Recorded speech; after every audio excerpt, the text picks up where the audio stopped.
She's riveted, Jill. There she is. There she is. Welcome to Jill's. Can I offer you some tea? Would you make me some of that lo mein soup? Good tea. Nice house. I decided to make this a tea time, and even though it's a Tuesday, because this is going to be more like a tea time than a indefinite lunch and infinite combinations, which is more of a serious review show, and this one's a little bit more of a party. Therefore, tea time on Tuesday. Greetings and felicitations. We go together or not at all? Don't be a fool!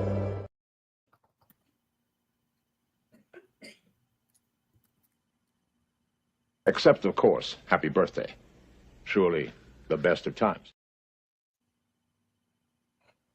Hello and welcome. Today is my birthday, and also I have to warn you guys. I'm also I'm becoming a little bit sick, so I might get sick during this live stream. So we'll see how it goes. Guys, so far, I feel okay. guys, Yes. can I see you at camera 2 for just 1 second? Sure. So last night, at the stroke of 12, I got to ring in Jill's birthday, which was absolutely rad. But for all like disclosure, she was drinking something pink. I didn't know what was in it.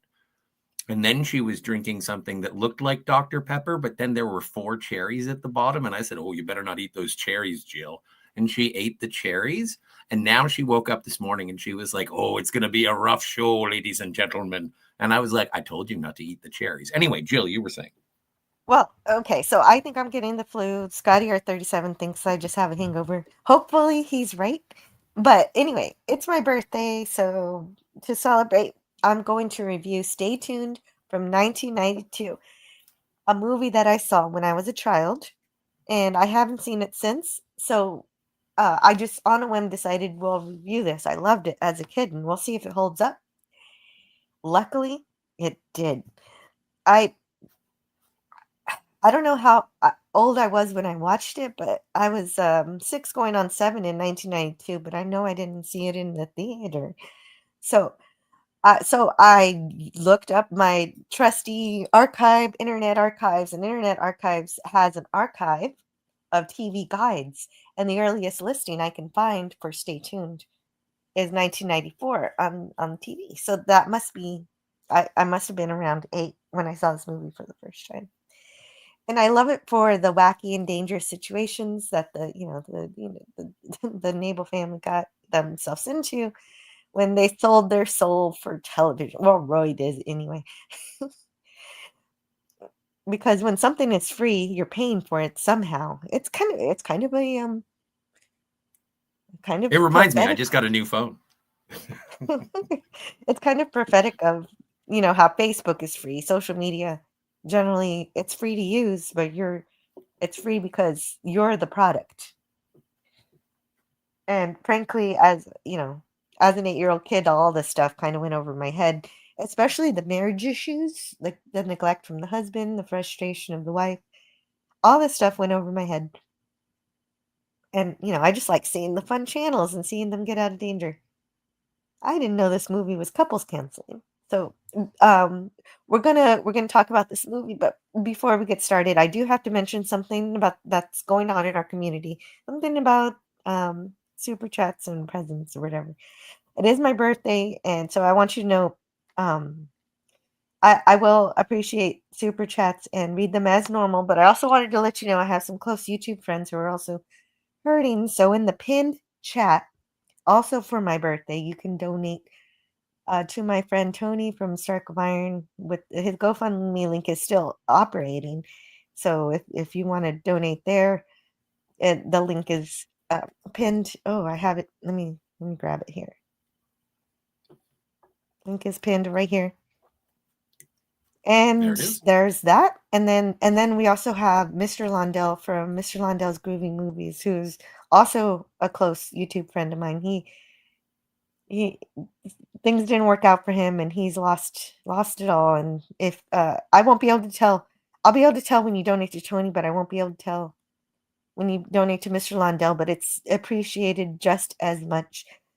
DJ Odyssey did a stream posting his PayPal, so I know it's I'll okay. see if I can. I'll see if I can find the PayPal. Is it still? Do you know if that's still operative? Yes, it's right there. I put it. You got that also too. added. Okay, great. I also added that to my pinned link. The link pinned up there. Well, and 'Cause- Mr. Londell hasn't lost it all. He's in a moment of transition, and we wish him the best of luck on this unfortunate adventure. But I'm hoping that he's going to pull through. But he does need, he needs a hand. I know he'll pull through. He's awesome. He's smart, and you're right. He didn't lose everything because he has us. But I just wanted to make sure that I mentioned that because I care about these guys, and so if you want that is an option, and that was important business for today. And let's I'd like to say hello to the panel. And Hi. Move on. Scotty R37. Hi, panel. I already saw the entire chat at camera 2. It's okay. Let's keep going. So, everyone knows. Everyone knows. I didn't see it in theater, but you did. So could you tell me a bit about your history watching this movie? No, I didn't. I didn't see this in theater. Oh, you saw it on TV too, on cable? Yes. I think I saw it. Well, you said that you taped it off of television onto VHS. Onto a Blink VHS. I did. So I could And rewatch the cartoon scene over and over. Now, I remember seeing the trailer on VHSs that I was renting. And so I did. When it came out, I rented it. Now, at that time, I was not much of a John Ritter fan, but I love Pam Dauber, famous from Mork and Mindy, and John Ritter, famous from Three's Company at that time. And also Problem Child, but I didn't like Problem Child. Perhaps because I am one. And so when it finally came out on video, I did watch it. But one of the primary reasons that I wanted to watch it is because there is a segment where John Ritter is, for lack of a better term, transported into a parody of Star Trek The Next Generation. And I was like, oh, I can't wait to see this. And then it lasted approximately 2 minutes. But I did enjoy the rest of the movie. But again, if it came out in 92? So I would have seen it in 93. I was about 15, 16. And that was right in the middle of my Star Trek adoration, education, what have you. And I hadn't seen it since either. And I just watched it yesterday. It is free on YouTube. And yeah, it holds up. And much like you said, the relationship drama between Helen and Roy, or Pam Dauber and John Ritter, totally over my head because I just wanted to see the flipping through channels. But this is, I think it holds up. Yeah, I wonder if it inspired interdimensional cable in Rick and Morty or not. I don't know. I'd have to ask the creators if that was anything that they actually thought about when they were making those sequences. And also, I want to say hello to the chat. And I like to point out chats that are posted early but deleted by YouTube. And today's winner for that is DJ Knight. He sang happy birthday to me. He said, Hey. Happy birthday to you, Jill. You're great at your reviews, and everyone loves you and doing great things on YouTube. Happy birthday to you, Jill. And I didn't sing it because I don't, but DJ Knight, you're so sweet, and I'm glad you posted the first comment. And We don't want to get here, a copyright strike because we can't sing happy birthday. actually, we have to you do can. it like 1960s television shows like the Flintstones and such. And we can say for she's a jolly good fellow. No, that's not true, actually. Happy birthday's in the public domain now. I have to see. Yeah, I get that it's there now. But imagine living in a world where you would watch birthday parties where they would sit there and sing for he's a jolly good fellow or she's a jolly good fellow. And it's like, why aren't you just singing happy birthday? Because it's only in the modern eras. Yeah, only now. Like the past, really, it happened in the past 5 years. that had entered the public domain. But Stay Tuned was released on August 14th, 1992. It was directed by Peter Hyams, and it was originally Yeah. supposed to be directed by Tim Burton, but he left to direct Batman Returns. And while I wouldn't choice. mind seeing how different the movie is with him at the helm, I'm glad he chose Batman over this. I love this movie though. And you said you have stuff to say about Peter Hyams. Well, yeah, Peter Hyams has quite a career. He did a lot of my favorite movies, or at least my favorite cult classics. Like I love End of Days, starring Arnold Schwarzenegger and Gabriel Byrne, directed by Peter Hyams. I love Outland, starring Sean Connery on a Jupiter space station, or no, mining colony. Either way, great movie. Obviously 2010, the year we make contact, amongst others. But he is an off the radar director, in my opinion, that I think does incredible work. And this movie, the only thing and he pioneered this flick. Like he was the one. He was like, I want to do it. I want to do it. I want to do it. And I think he was the wrong guy for the job because he is so cinematic that I don't think he captured television. That might be a bit of an issue, but I don't know. I think it was good. It's my favorite part, really. I love. Well, here's I the love all thing. But weird here's the thing with movies. Peter Yeah, Hyams. Sorry, Matt G. Yeah, Matt G's here. I did want to say hello to the chat, but only when you're finished talking about Hyams. Well, the one thing that when you watch a Peter Hyams movie, he also directed The Presidio with Mark Harmon and Sean Connery again. One of the things that you have to sort of keep in mind with Peter Hyams is that he is adamant. He's usually his own cinematographer, and he is adamant about everything being lit diegetically. So if there's light in the scene, it has to come from the set. And that is not what television looks like. And that's why I call him a cinematic director. I gotcha. I'm done. That's well, okay. Okay. I see what you're saying. That's cool. Yeah. Matt G's here. I want to say hello to Matt G. Lemon Pie, DJ Knight. Lemon. Hey, DJ. Low Specs Linux Gaming is here, as well as Wes Cagle, and they say happy birthday. Thank you. Also, Booger. Oh, we have here. that. We have that. It's right here. Booger! Yeah. Delightful. Yeah, and and DJ Knight is bringing me a present. And hello to Franco Walker. I'm so glad you're here. Your present is your presence. And Data Zord's here. Hey. She was drinking Energon. The cherries are purely medicinal. I only use it for medicinal purposes. I got a couple of freighters. Ship them over the border every now and then. Sounds more like brown bottle flu. Yeah. But my son has the flu, so I'm afraid I'm gonna get it. Well, then you have to ask your son to stop drinking.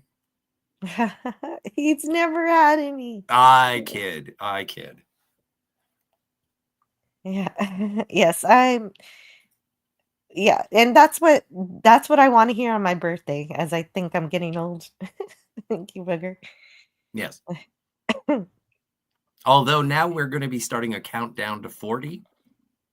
Yes. Starting the countdown to 40. I am. And I'm doing, I think I want to do a lot of things as I approach my next decade of life. And we'll see how it goes. If you're watching me, maybe I'll share some of it as I go. Franco Walker says, please subscribe, hit the bell, share, hit like, and select live chat. Yep. Girl is censored thought says, Kapla.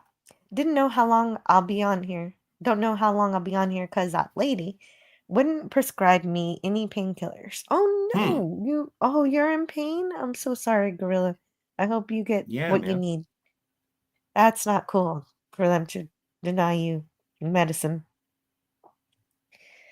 Yes. Consider helping those in need, definitely. It's the Please. season for that too, really. Um, and Data Zord says, my electricity is off, so I can't join. Oh, I wish I could discuss this movie. I saw it in theaters as a kid. Oh no, I'm so sorry, Theta Zord. Hit up Theta Zord's I channel. Oh yeah, Data Zord also has a PayPal link somewhere on his channel page. My goodness, I'll Data find it. Zord, I'm so sorry. That's awful. Oh wait, is it just because of a storm or I don't know. I guess I didn't ask any questions. But Well, just spoke with Tony. He wants to convey his thanks and he sends his love. You're welcome. Yeah, you're welcome, absolutely. Tony. We hope to Yeah, provide some of that love to him today. definitely. No kidding. Oh, speaking of which, let me see.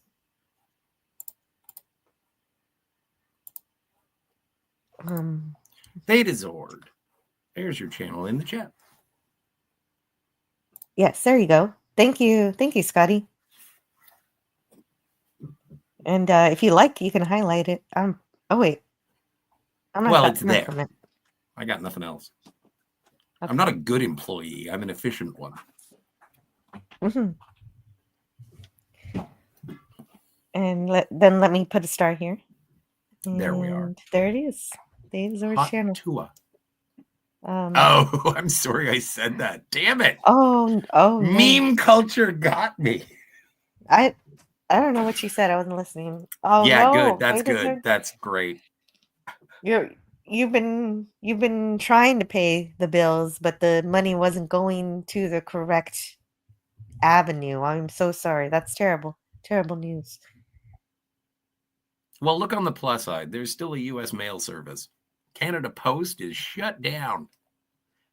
So you guys have something that Kevin Costner only dreamed of. Yeah, I like the relationship between the brother and the sister too. It's, Yeah, me too. Although, You know what? well, we'll talk about it as we go. Yeah, we will. And the thing is that I saw the sister. What's her name? Diane? Oh, you saw her? Where? No, because I was going through the IMDb and I saw that she still is an actor. And I was Cool. like, fine wine. Yeah. Her picture on IMDb is very nice. And hello to Dark Hour. Hey, it's really great to see you here. Hey, Dark Hour. Yeah, he's got a phenomenal YouTube presence. Super professional live streams. I love them. I wouldn't like them. And funny. You probably would like them, actually. I know. Booger Dark Hour was 414. 4 years old when Stay Tuned came out. Well, hey, you should check it out. Well, someone should be here to make me feel older. Yes. Burger 414 says, I think we are in sci-fi fandom more aware than most about IP rights. Some claims get silly. Dr. Heimlich's family doesn't allow teaching the Heimlich maneuver? Wow. Well, but also it's been, I think that's a legal thing, Booger, is because there have been people who have attempted it and Quantum failed. Leap? No. Sam Beckett did it perfectly. He invented it with the Heimlich family, but people have tried to do it and they didn't know what they were doing. And then they said, well, I only learned this from the Heimlich family, and so I'm going to sue the Heimlich family. This is all supposition. I'm making this up. But then, so the Heimlich maneuver family was like, you know what? Stop calling it us, because people get mad when they don't know how to do it. Yeah, and, well, I guess so. But it does save people's lives at the same time, so it's worth the try. But also I've done it call myself. 911 immediately and then try it.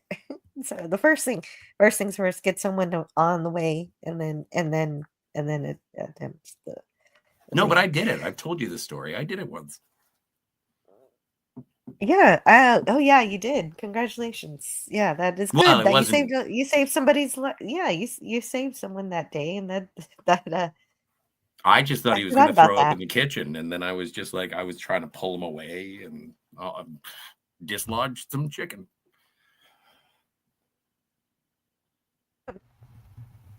Nice. Maddie's daddy says, my mother always said, getting older is better than the alternative. Yeah, definitely. I prefer that, that I keep going. I'm still Yes. alive. I'm still here. Yeah. Good news. Wes Cagle says, follow Scotty R37 on Twitter, X, and they're at their There it is. Thank you so much, Wes Yeah. Cagle. That's great. We can It's fun. dance if we want to. Yeah. No, my mom's husband. Oh, geez. Yeah, okay. Yeah, that's terrible that money isn't going to the right place.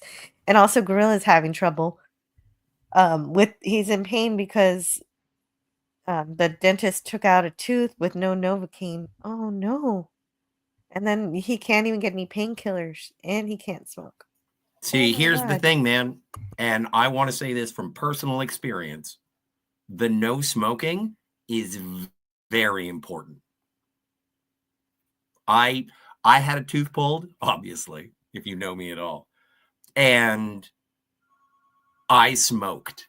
And after that, I was in pain for approximately, 36 hours until I finally said, hey, can I come back? Everything hurts. And the dentist looked at me and said, you son of a bitch. I told you to do two things. Don't take any painkillers and don't smoke. And what did you do? You smoked until you had to take painkillers. So whatever you do, it's mouthwash and oral hygiene. Do not smoke. Let that heal. It will suck. It'll feel like a drill bit through your skull upwards. Anyway, that's been my PSA for the day. Gorilla, good luck. Yeah. Actually, there was a PSA in the cartoon where I might forget later. There is a no smoking symbol on the laser flamethrower gun that's with the that's on Oh, the really? Robot Cat. Yeah, it has a little no smoking symbol there. Kids, if you haven't seen this movie, there's a robot cat. Yeah. So DJ Knight says Jill would be stuck in the TV if this happened. And that's true, but I'll be okay because he also says that DJ Knight also says that I'll get her out. Nice. Thank you. It does make the math easy. I always have to do +1 given I was born in the year ending in 1969. 69, dude.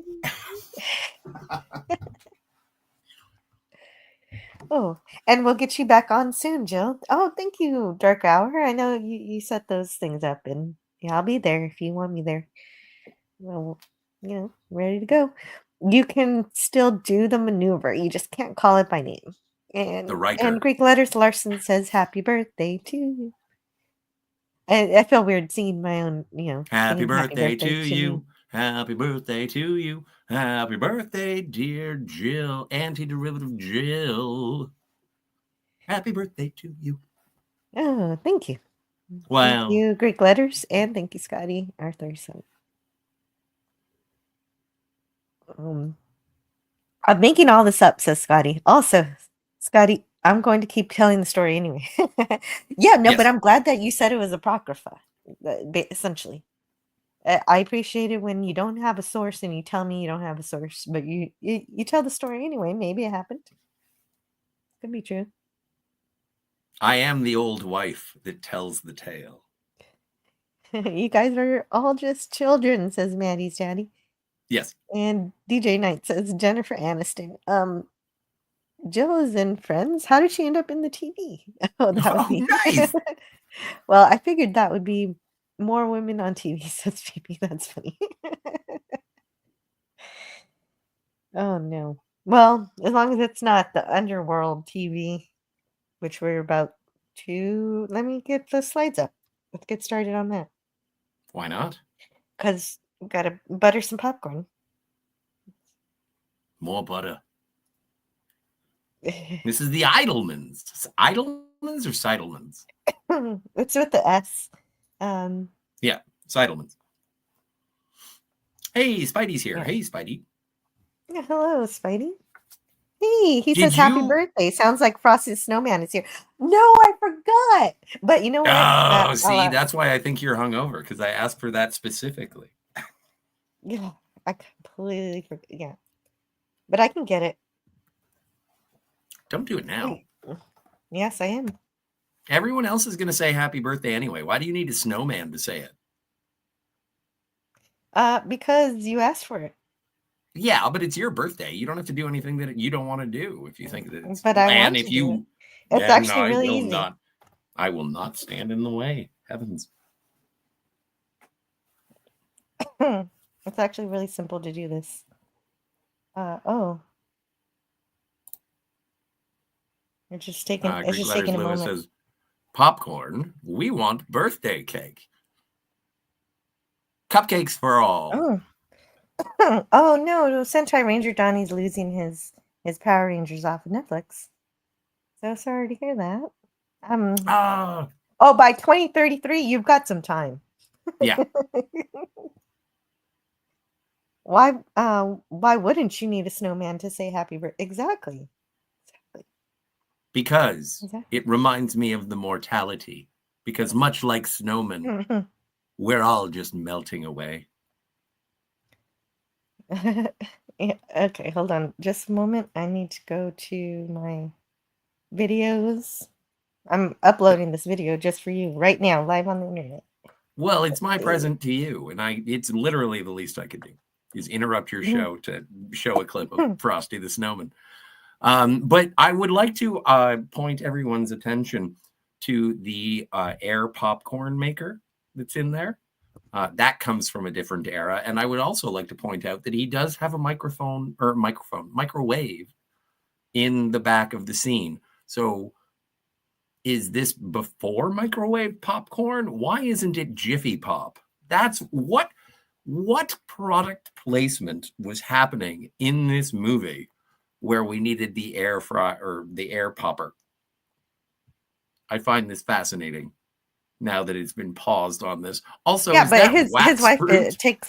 takes Does he have a pastry popcorn lid? very Who has a seriously. Yes, pastry lid?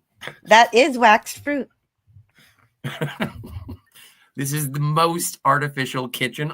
When I first started watching this again, I thought that this was going to be one of the TV shows. Oh, yeah, well.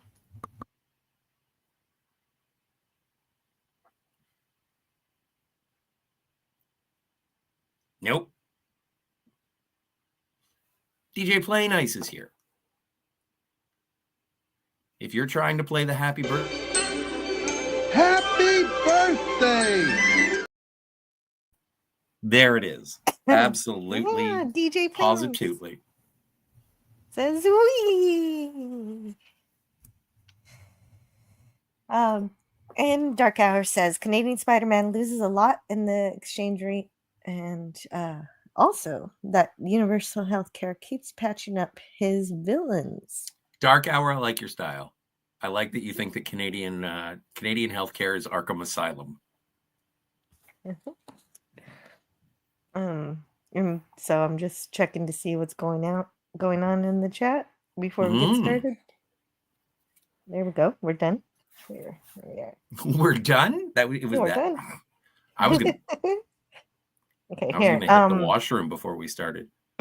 Oh, well, we're ready. We're ready. Yeah, to it's fine. I start don't now. really care about the Seidelmans. We're gonna meet up with the Seidelmans later, Okay, so I'll be back. you in a can sec. go. Yeah, that's fine. Oh, yeah, I can Go. talk about the movie while you're away. Yeah, I'll This be can back. happen. And your channel won't get hit for playing Frosty? Too short? I hope not. I mean, that's only 5 seconds. If Frosty can't say happy birthday on my stream, then the world is darker than I imagined. Anyway, like we said earlier, Stay Tuned was released in 1982, directed by Peter Hyams, and the story by credits go to Jim Genuine, Tom S. Parker and Richard Siegel, and the screenplay is written by Jim Genowin and Tom S. Parker. And they wrote it under the working title Terror Vision. And yes, there's also a whole completely different movie called Terror Vision, which I almost got lost in a rabbit hole to investigate. Looks interesting and fun. It said that Stay Tuned was inspired by the idea of the Evil Dead meets Monty Python. And DJ Knight says Rudolph the Red-Nosed Reindeer comes home to NBC and Frosty. Yeah. And Dark Arrow says, "Nah, you're good with Frosty." Oh, sure, it'd be fine. That's great. Oh, and Data Sword says Terror Vision is an awfully awful horror movie that's fun to watch. Oh, I love awful movies that are fun to watch. But unfortunately, Stay Tuned at the box office was a total flop. The budget was up to $20 million, but it only grossed $10 million, 12 internationally. And anyway, they're called Sidon bombs. Wait, says Greek Letters Large. You're doing a movie review on your birthday? Scrap that. We want to hear a real story from you. From a previous birthday. Okay. I remember my 21st birthday because it was a whole lot of fun. Obviously, my 21st birthday was the first year I got to publicly drink alcohol, and so my husband, still then my boyfriend, took me out to like bar hopping. It's actually the only time I've ever really been bar hopping in terms of drinking in one place, going to another place, going all over, all around, and it was really cool. This place that used to be a sushi restaurant was now a bar, and so that was fun. Also, MySpace, when I turned 21, MySpace was still a thing, and my favorite band, the Vandals, put happy birthday on my whatever we called it. I think the wall, which was the greatest thing ever. So there you go. There you go, Greek Letters Larson. That's something, a birthday from my past. All on tonight, I can recommend NBC's Frozen Xmas specials, followed by the Toy Story That Time Forgot, and then both Prep and Landing Christmas specials, all animated and very good. Thank you so much, Tiger Stripes, and thank you for being here. Pub Crawl Classic, I approve. Yeah, it was cool. Tiger Stripes also says, "Happy birthday. Is it today? Mine was last week." Yes.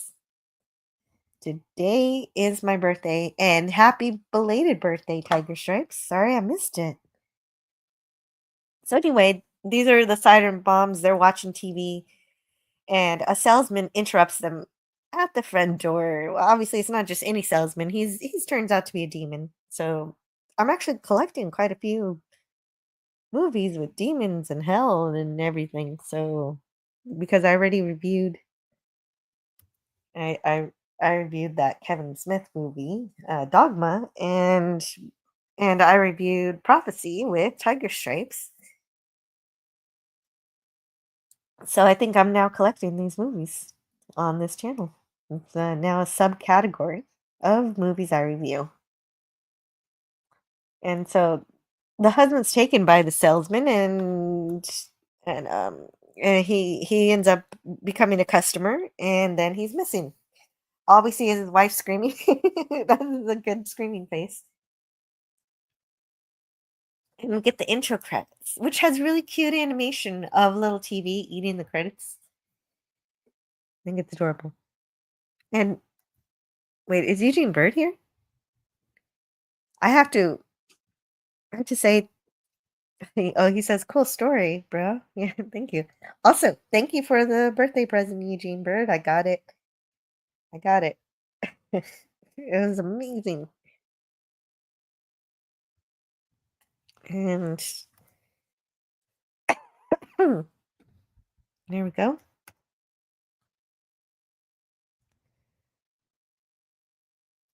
And so then the title credits go on for a little bit. I'm trying to press play on the credits. And well, and it's really adorable. And I like the so we've got John Ritter, Pam Dauber, and those are the Mindy. title characters. Jeffrey Jones, who is the villain, and he also, well, then Bob Dishy, well, and Don Calfa. Don Calfa. Don Calfa was the frazzled hitman in Weekend at Bernie's. If you remember that film. Same era. Yeah. Whenever I see him, Nice. Mr. Calfa, I always feel very, very excited because I'm like, why do I know that name? And it's like, oh, it's that guy. And then also Eugene Levy. Schitt's Creek Yes. for the younger viewers. Pam Dauber, was she from Mork and Mindy? She was Mindy. DJ Play Nice. Thank you. That is also part And of the reason why I saw this movie. I had such a crush on Mindy. Oh, well, it's the movie's introduced by the child of the house, Daryl Nabel, who he talks about his father who watches way too much TV. You know, it seems like basically all, from what we know, it's basically all he does aside from, I guess, hygiene and going to work as a failing plumbing part salesman, which doesn't make any sense. And is made into a joke later on. Who doesn't use the toilet? Yeah, but also I think part of the reason that because obviously Helen is the breadwinner in the family. Yes. She's a marketing manager or marketing executive for a vitamin company, and Roy has never really pursued what he wanted to do, what he was good at. And so he goes on appointments to sell plumbing equipment, and then he finds it tedious and boring. He's kind of clumsy, which doesn't really make sense. We'll get to that later. Yeah, he's And- really clumsy. Yeah, he's tripping all over Well- himself, which really doesn't make sense considering his actual talents. Yes. Well, He's but that's athletic.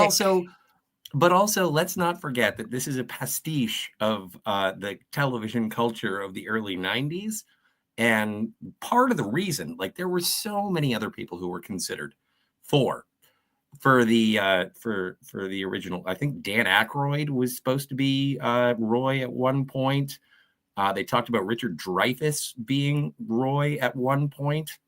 And so having John Ritter, who is like at that up until this point exclusively a television actor, is kind of meta. Same with Pam Dauber.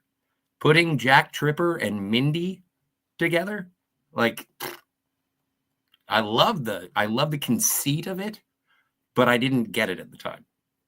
Yeah, I didn't get it at the time either, and it makes more sense to me now. And then, yeah, that's a good point. They use television actors in this movie about television, which is fun.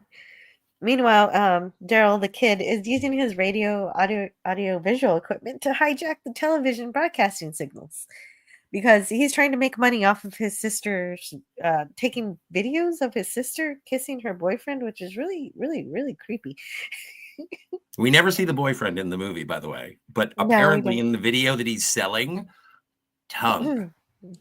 Yeah, French kissing is happening. We're talking and that- tongue, people. And that's a line from the movie. Okay. But one of the neighbors says he's done this kid's done this before and he's going to call the FCC. Which, Yes. yeah. What does the FCC stand for again? Federal Communication Commission? Federal, yes, that's right. Nice. And so, yeah, like you said, she's Helen's advertising executive at a vitamin company, while Roy is just a plumbing supply salesman who basically his TV is his escapism after he gets away from his job that he doesn't like. If this movie And- were made today, Roy would play Fallout 24/7. Oh, and he'd be stuck in the video game. Yeah. But that's what they did that with Jumanji. And Free Guy. Oh yeah, that too. Free Guy. Helen thinks he's jealous of her success. He denies this. And Tony Sarkovian says I'm unpacking and listening on, so you're no longer swimming. You don't have to put on Maybe your... he's at a hotel with a pool. Maybe he is swimming. Oh, well, that would be good too. Yeah. Tony, I'm glad you got away from that. And you're not freezing cold and alone in the dark. So that is good to know.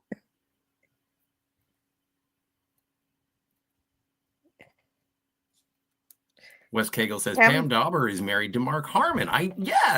It's great. They've been married since 1987, a rarity in Hollywood, a true Hollywood love story. Yeah, I agree. Yeah, that's awesome. That's always good. That's good news. And hello to Pleasant Valley Picker CA, who says happy birthday, Jill. Thank you. And thank you all Hey. for your help. Absolutely.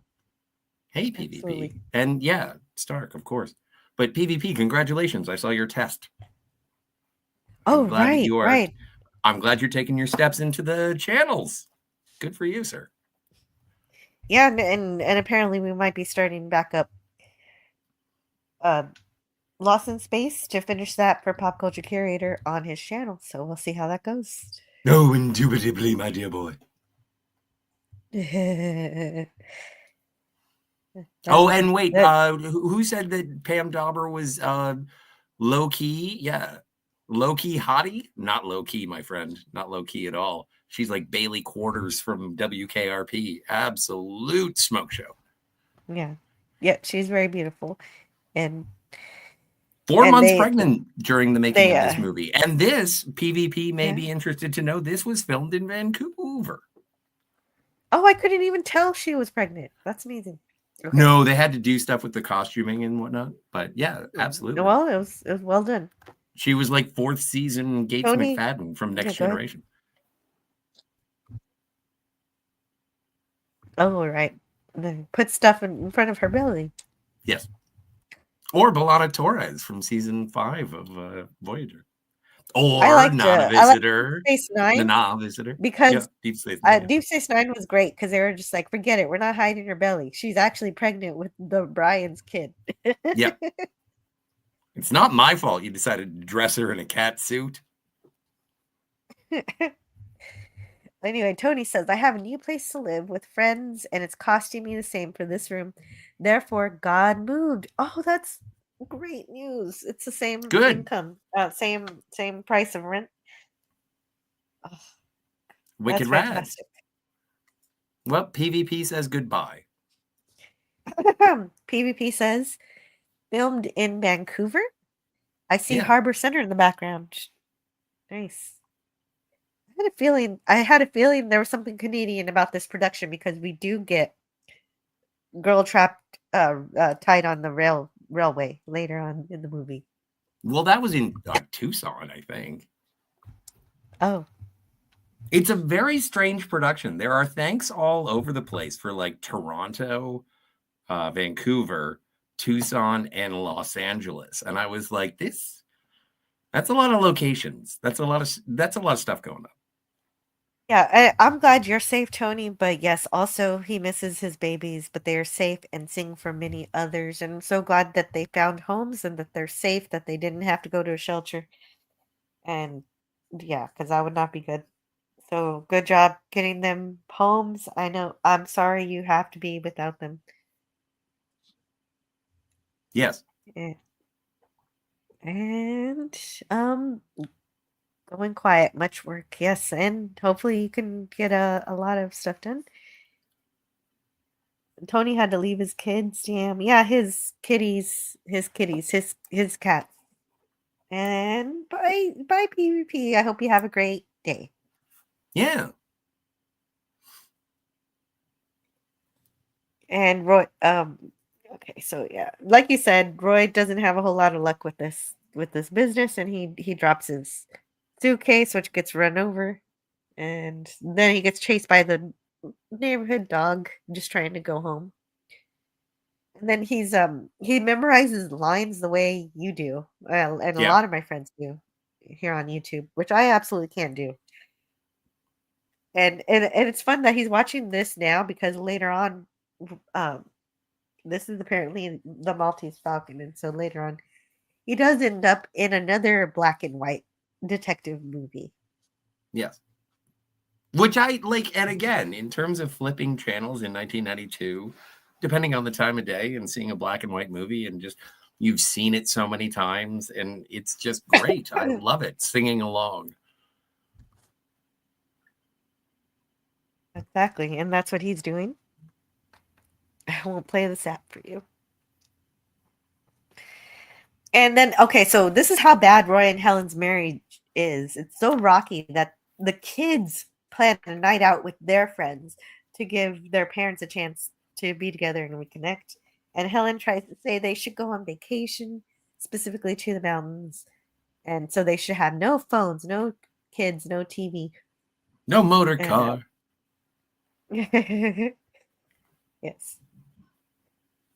Like Robinson Crusoe. No, hopefully As not. primitive as Hopefully can they be. don't get, hopefully they don't get lost on the island. But anyway, we don't get a chance to go to the mountains.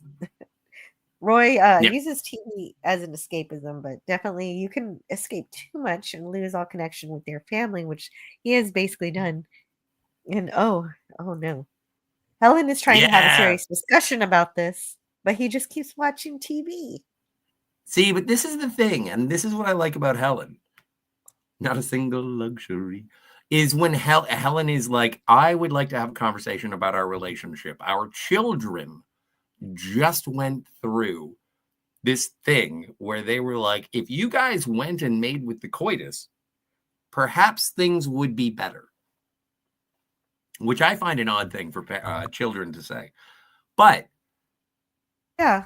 Roy is so involved with double overtime on the, I don't know what basketball game it is. And it's like, she picks up his trophy from, I assume, fencing. Yes, it's a fencing trophy. And throws it into the television. And he is so oblivious that he puts a new television on top of the exploded television and holds his trophy. And he's kind of holding it like a teddy bear. He's like, she can't use you as a weapon. It's hilarious. Yeah. I find it like fascinating. She can't find another object to throw at the tiny TV. But she says, no, she picked that. She picked that on purpose. Yeah, right. Well, she did pick it on purpose because it's evidence that he used to do stuff. She said, when I married you, you were a doer. Now all you are is a watcher. Yeah. And in this day and age, he probably would have been addicted to adult content on internet websites. Well, yeah, probably. Well, that would be a completely different movie. And it would not be a kids movie anymore. Yeah, you wouldn't have kids. No. So I like this, that the fencing is established early in the movie. It's something that is paid off later. Mm-hmm. Well, they kind of do a thing with it here as well. Because once she busts the TV with the fencing trophy, it's on the little TV that he sees oh no, it's earlier when he sees the fencing, he sees the swashbuckling movie, and he pulls his fencing sword, his Ipe. Yeah. Ipe or Ipre? Ipe. I don't know how to say that. Yeah. I just say fencing sword. Obviously. Fencing sword. EPs. Probably not EPs. Ipe. Ipe makes sense. So of course, yes, he does go out to buy the mini TV, and he hears about. I think he just had it. I think he just had it already. I think it was in the bathroom. Oh, you think? Oh my God, you're right. You're absolutely right. He would have a mini TV in the bathroom, so he doesn't have to miss anything. Exactly. He doesn't shower. He bathes. Mm-hmm. Oh my God. Yeah, you're expanding this universe. Thank you. Well, this is just the interpretation I got off of it. And again, it's free on YouTube. I would recommend watching it. It's only 90 minutes. Like, when you start to get bored, you realize that there's only about 20 minutes left. Oh, you studied fencing considerably? That's so cool, Tiger Stripes. She says Ipe. Ipe.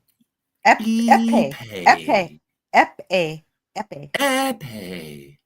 Epe. Epe. Wait, Sounds wait, wait. Canadian. Are we doing the movie where the kids are sucked inside? Not the kids, the grown-ups. Not the kids. No, it's the parents. Yeah. The kids have to rescue the parents. Yeah. It's switched from that. No, it's rad. It's kind of like, you know what? And it came out in the same decade as like Small Soldiers, where it was like the children save the day. It's a 90s version of the Goonies, except it's siblings. And Brogu, I want to say hello to Brogu and Hey, Mr. Brogu. Brown Alliance. Hey, Fantastic to see you.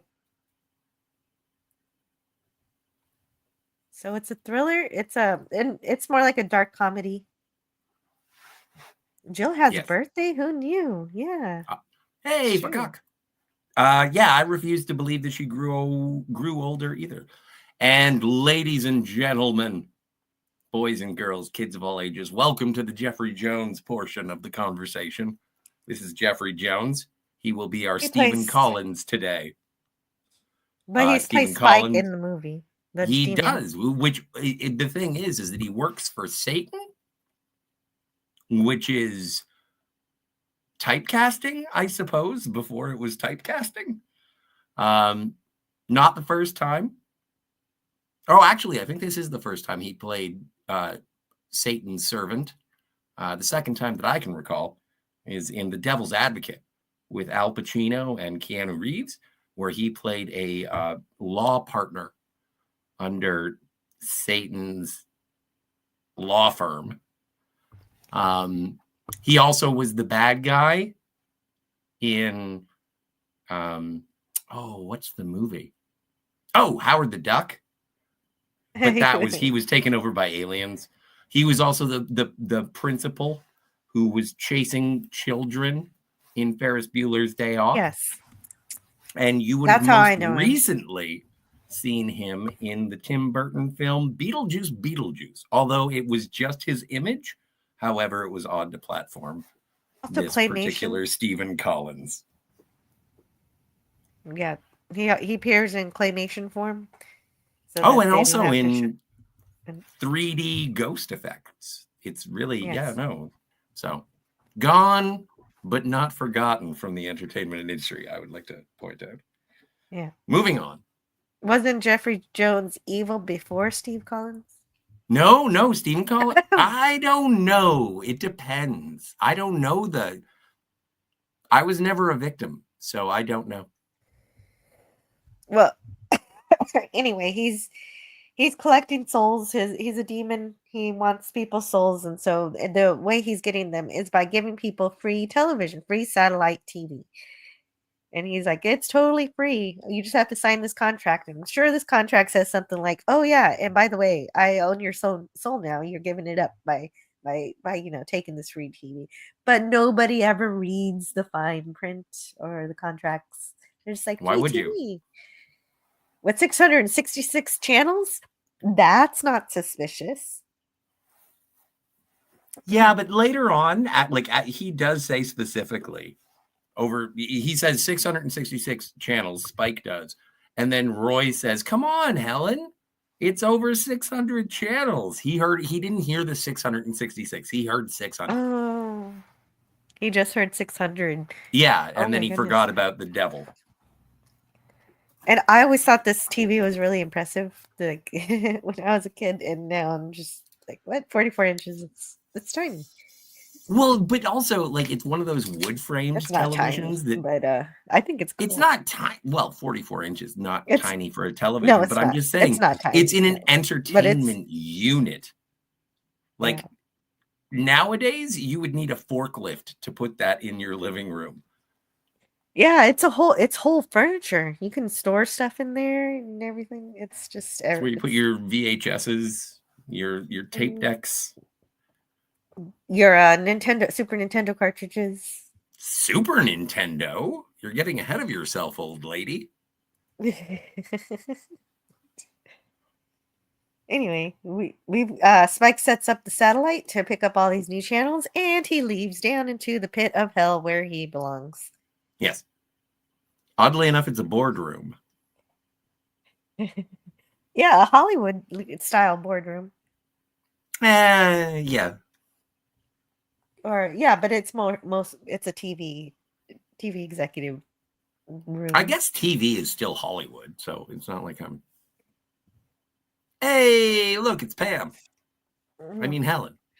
Look at that. It's not even. It doesn't even fit. What's with the bricks? So here's one of our first references once we get the evil television. And we have 3 Men and Rosemary's Baby. Yeah. And oh, let's see. What? I put a bunch of quotes here. Oh, you got quotes? Oh, yes. Oh, this one. Yeah. I have the quotes from this because I thought this was fun. The narrator says, "We thought it would be funny if our Bob dressed as a policeman." Oh wait, would tell a perfect stranger her husband is dead.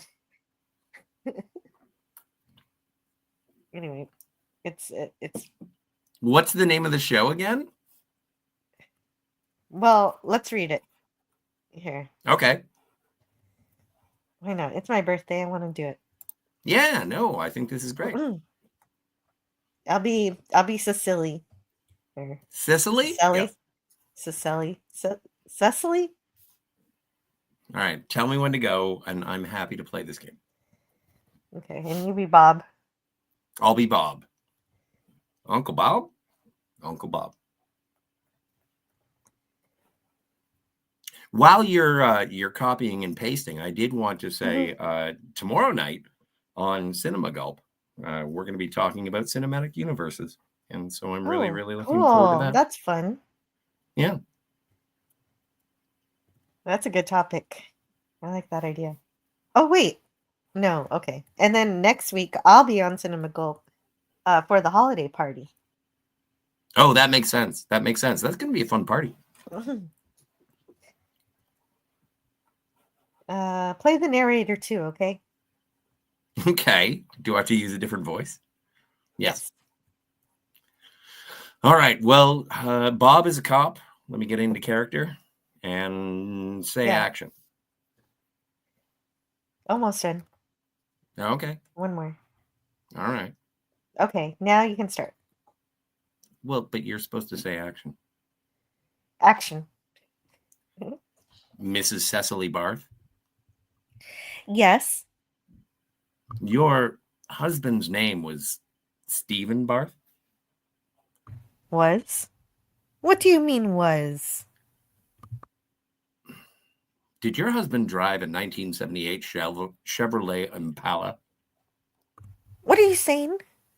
Has something happened to my Stephen? Now watch her reaction at the bad news. I'm afraid so. It's all right. I think it's time for Mrs. Barth to be let in on the fun. Mrs. Barth, can you look across the street at that van behind me? Look really careful. Is that It's a camera, yes. You were supposed to say that, but I messed up on my It's fine. It's fine. Keep going. We'll edit it out in post.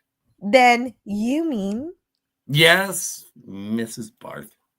You're on Sadistic Hidden Videos? And you're Bob. Yeah! Delightful. And scene. Yes. And anyway, that's just an example of all the different TV shows, and so it's like candid camera, but the pranks are absolutely horrible. They're sadistic. I'm sorry, Luigi. Were you in New York a couple of days ago? Now I just want you to look across the street there. Do you see that van? Is that a camera? Oh yes. Mega And, Cropper. Mega Cropper's here. He says happy birthday. Thank you. And yes, it's apropos that Jeffrey Jones is a demon. Yes, he is in this movie. That's why you Indeed. should read the fine print, people. Yes, yes. Pretty much that is how cable TV works in the real world. They entertain you and you give up your soul. Well, social media. I I agree took- to all of these things. Right. You have to agree to the privacy policy, which is you no longer have any privacy. Well, it's fun to say everyone should read the fine print. None of us in this chat, none of us on this panel has ever read all of the fine print. Right. We would miss the fact that, hell is trying to Yeah. take our soul. And That's we'd be stuck in the TV. Indeed. Tiger Stripe says I took foil 5 or 6 times and saber once. Never took epi. Epe? It's epi. It's tough to find a class because of the electrical equipment. I attended a few Olympic events back in the day. What? That's amazing. And Canadian Spider-Man was saying he wants to hear details about this story sometime, and that would be an amazing time. I hope you do that, Spidey. It's not even a metaphor, it's literal. TV sucks your soul. I remember entertainment furniture. We had a record player that was almost a table. Yeah. Yeah, Candid Camera, that's exactly what that is. The evil version. Yeah, the evil version of Candid Camera. Yeah. Scotty is always happy to play games. Thank you. Yes, thank you for playing. Hearing you talk about our Bob reminds me of Bob from the Insight commercials. Wait. You're doing reenactment of scenes? I can't handle that sober. Where's that Johnny Walker? I need to get drunk. Well, it was just that one scene. Just to show you what hell TV is all about. I forget what they call it. I'm sure they have a name. It's like HVTV. It's weird. I was trying to figure it out. It's not HLTV. It's like HVTV. I don't understand. Burger says I can't drink. I have to be at work in a little bit. They frown on us drinking at work. Something about I'm at work safety. right now. Blah blah blah.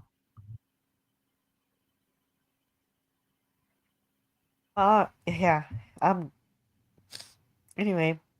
I'm not at work right now. It was a bad joke. Yeah.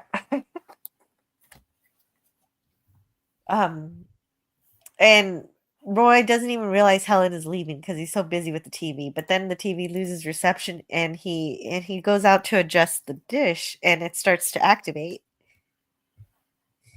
And Helen appears. Well, and it is her suitcase. like one of those things that happens in the movie is like there's a lot of setup and payoff.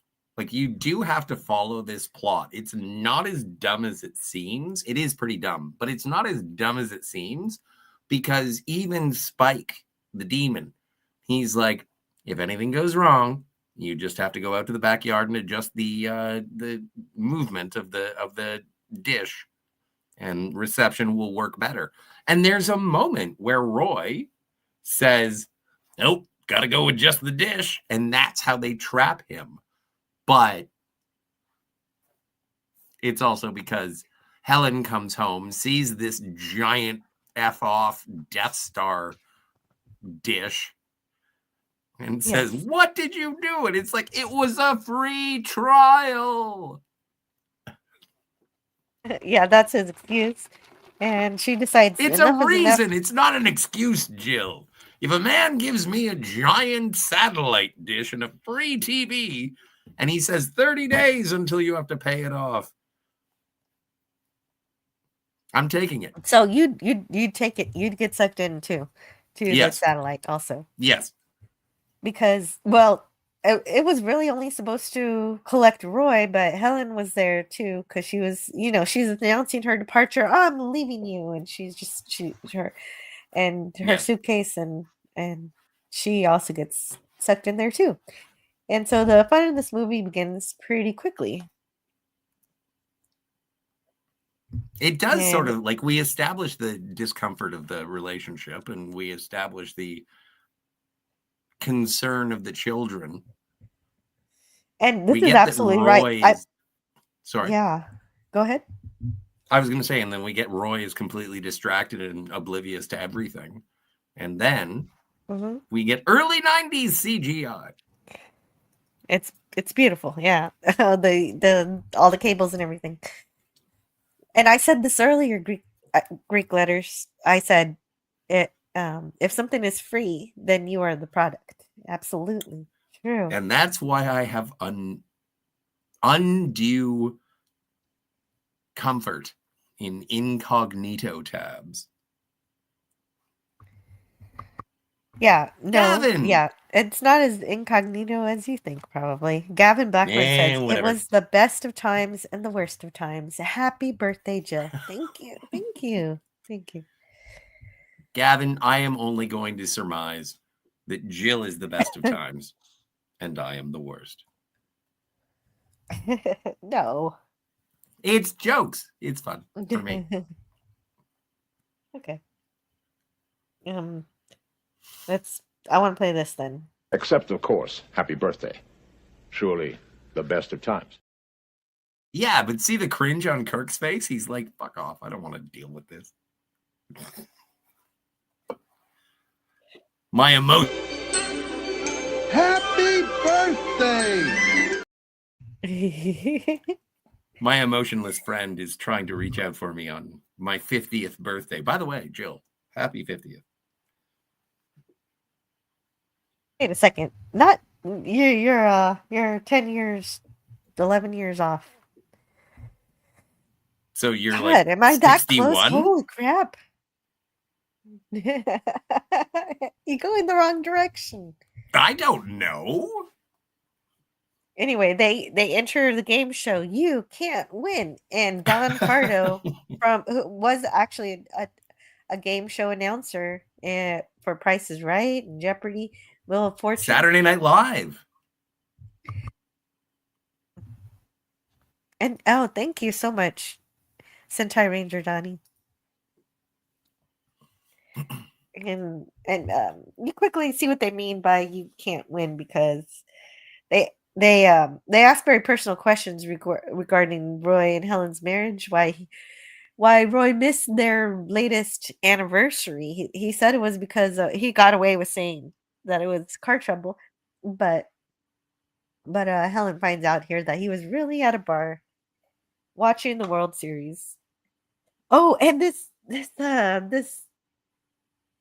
this reminds me of Home Improvement. I think Home Improvement did a joke about this kind of seat before, where it's a toilet and a TV, and there's a little mini fridge with beer.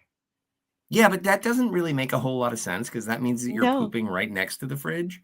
And Yeah, I'm not saying that there's going to be terrible. holes that make it into the fridge, but I'm just saying that all the, bodily functions are going to make it into a cold space. So why would you refrigerate your own feces, kind of thing? Yeah, no, it's terrible. No, but I think the way they did it in Home Improvement is it was actually the toilet, and they brought the TV in there and all that stuff in there. Well, I do appreciate Tim Taylor. He does know what he's doing. But there are separate chairs that just have the beer and the seat. He does. It's like it's a theme. Like, how do you clean it? Is it hooked up to central plumbing? Yeah, that is the biggest question. It's disgusting. It is gross. No. No. Anyway, instead of going to his anniversary, he was watching a baseball game. Why didn't he just record it on a VCR? Anyway. There are no oh yeah, they do. Do they tape it? Yeah. Are there any video cassettes in this movie? No. I don't think there are. Well, anyway. Yeah. Apparently this satellite system is highly in demand. Well, and we find out it's basically entertainment for Satan himself. and he gets to collect the demons collect the souls for him, and he gets to see them have a crazy death on Well, screen. but this is an incredible situation because we do finally see the control room, and it's kind of like, I don't know, whimsical and weird Running Man, where it's like, okay, hell is run by Satan, and Satan wants something to watch, but he also wants stakes. And there has to be something on the other side. We were talking about this last night, how this is we've been talking about theological movies for a while. And so God is hands off in this. It is up to the mortals, to the humans, to make their own way out of this damnation, which they have found themselves within. And some will survive, some won't. There is a treaty between heaven and hell. And yeah, it is Right. The treaty Mephistopheles, is Spike. It is his job to entertain Satan. And so that's why they have a literal control room in the model of 1992 Culver City, California. We're gonna make this happen. We're gonna do this. Yes, and the treaty with heaven is to say that if these people who have sold their souls to you can survive in this TV world for 24 hours, they can go free. They can go back. They go back to Earth. You have to let them go. Yes. And then we see that first couple that we saw at the very beginning, who were the first victims we saw, the Seidenbaums. They believe they're on vacation in Tokyo until not Godzilla, totally not Godzilla, appears. I wish we had that clip from Goldmember, where it's like, oh no, it's Godzilla. But unfortunately, due to copyright complaints, we cannot say that it is Godzilla. No, but we should run as if it were Godzilla. Though it isn't. Yeah. And this not Godzilla crushes Mrs. Seidenbaum, and she's gone. Seidenbaum? Game Seidenbaum? over. Yeah. It's fine. No one cares. Not even Norman cares. Yeah.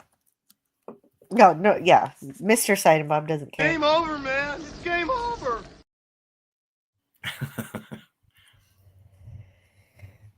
And the lizard, yeah, he crushes her with his foot. And when you die in this TV land, you die in real life, and hell gets your soul. So that's it. The Wachowskis ripped off The Matrix. I would like to say to Gavin Blackburn, anybody remember that cop show that John Ritter was on where he had a chihuahua? Yes, it was called Hooper. I do remember that. I watched 2 episodes and said, where's Janet? Moving on. Who ripped off The Matrix? Oh, no, The Matrix ripped off this movie. If you die in the TV world... Maybe. Oh, yeah. That's an interesting idea. Yeah, I don't. Although this movie is supernatural and that one's science fiction. So. Yeah, but this has got a technological. Again, we were talking about this, and I was like, "This is kind of like Event Horizon," and you were like, "No, not really." And I was like, "Oh no, it feels kind of like Event Horizon." If anything, sci fantasy, it's heavy fantasy. It is sci fantasy. And then we get a new intern. Oh yeah, what's his name? Pierce. Yes. There he is. And he went to film school. What was his major was Kurosawa and Spike Lee. Yes. And which is at this time, Do the Right Thing had just come out in 89, 91, I don't know, somewhere in there. And so it totally makes sense. Yeah, he did his thesis on those subjects. Yeah. Also, spoilers, he takes over. Yeah, right. Well, it's like that's why I say it's like Hollywood. It's like that those politics of, if you're gonna be weak, I'm gonna take over your position. But All Eugene that. Levy gets absolutely shafted first. Yes. Crowley gets sent on a field mission. Because he says he tells an executive, I swears. yeah, well he kind of blames Spike for the reason why they lost one of the souls, and so that gets him a one-way ticket to TV land.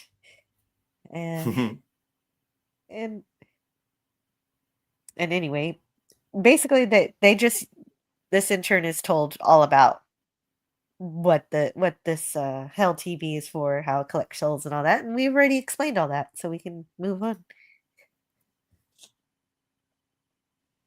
I do remember Hooper, although for some reason I thought it was called Hooperman, says Booger. Oh, maybe it was Hooperman. It Hmm. might have been Hooperman. Yep.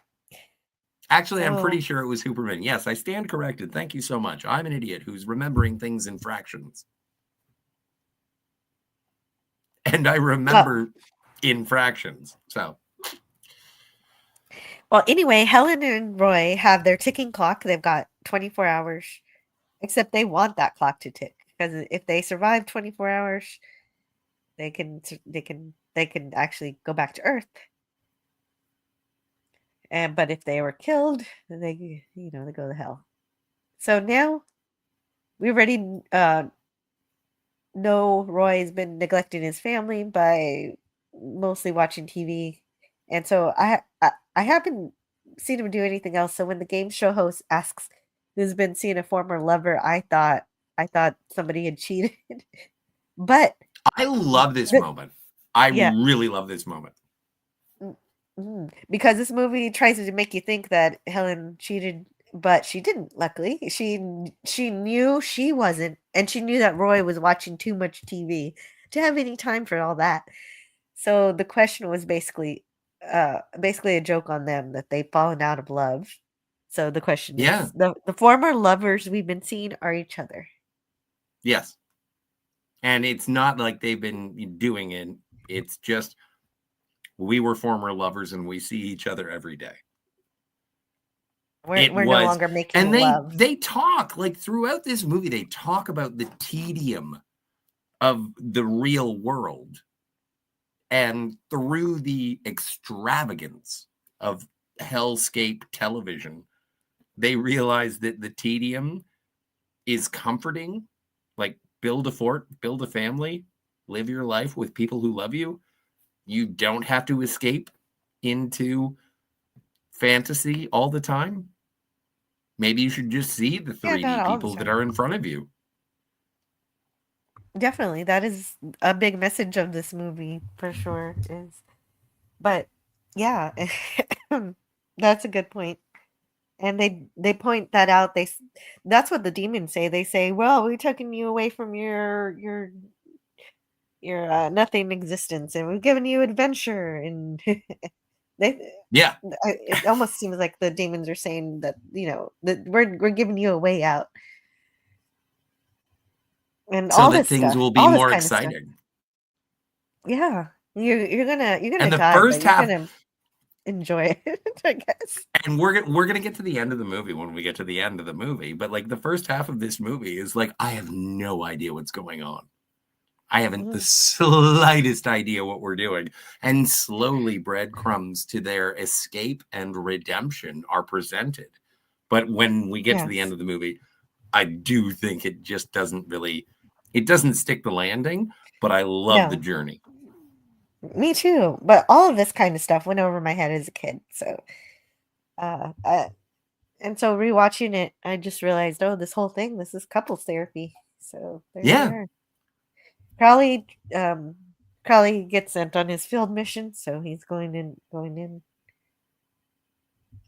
And the first channel doesn't end up killing them. They win a vacation to, I guess, a wrestling match. But they're Wait. Okay, so this is also the introduction because they get dumped down a hole, or no, they get pulled back into a hole. How do they get into the wrestling match? It happens off screen, I feel like. Oh, Fleet No, Admiral the first time that Levi. we see the static. Yeah, hey, Fleet Admiral Levi. That's at the end of the wrestling scene where they fall down the hole. I thought that they got. Anyway, it doesn't matter. We'll I figure missed it. I missed It grabbing doesn't that matter. screen cap It's if free it on exists. YouTube. I feel like I should put the link in the chat. You can. All right. I have to go ahead. find it. It's in a box in my Anyway. bedroom. I'll be back in a second and I'll get that link. So now that they have a chance to just think about it, Helen's like, is this a dream? She thinks they're dreaming, but they're not. And yeah, and Fleet Admiral Levi says this is one of my faves. Oh, great. That's good. I'm glad you like this movie. Fleet Admiral Levi. Yeah, also known as Philip. He helped me review For All Mankind. Thank you so much. In the wrestling match, they have to fight Gorgons. And they're Also, before I go, because I do have to step away for a second, the ring announcer is Captain Lou Albano. And he was a prominent wrestler in the 1980s, and he was doing his rounds as being sort of a rowdy Roddy Piper, not as good as rowdy Roddy Piper.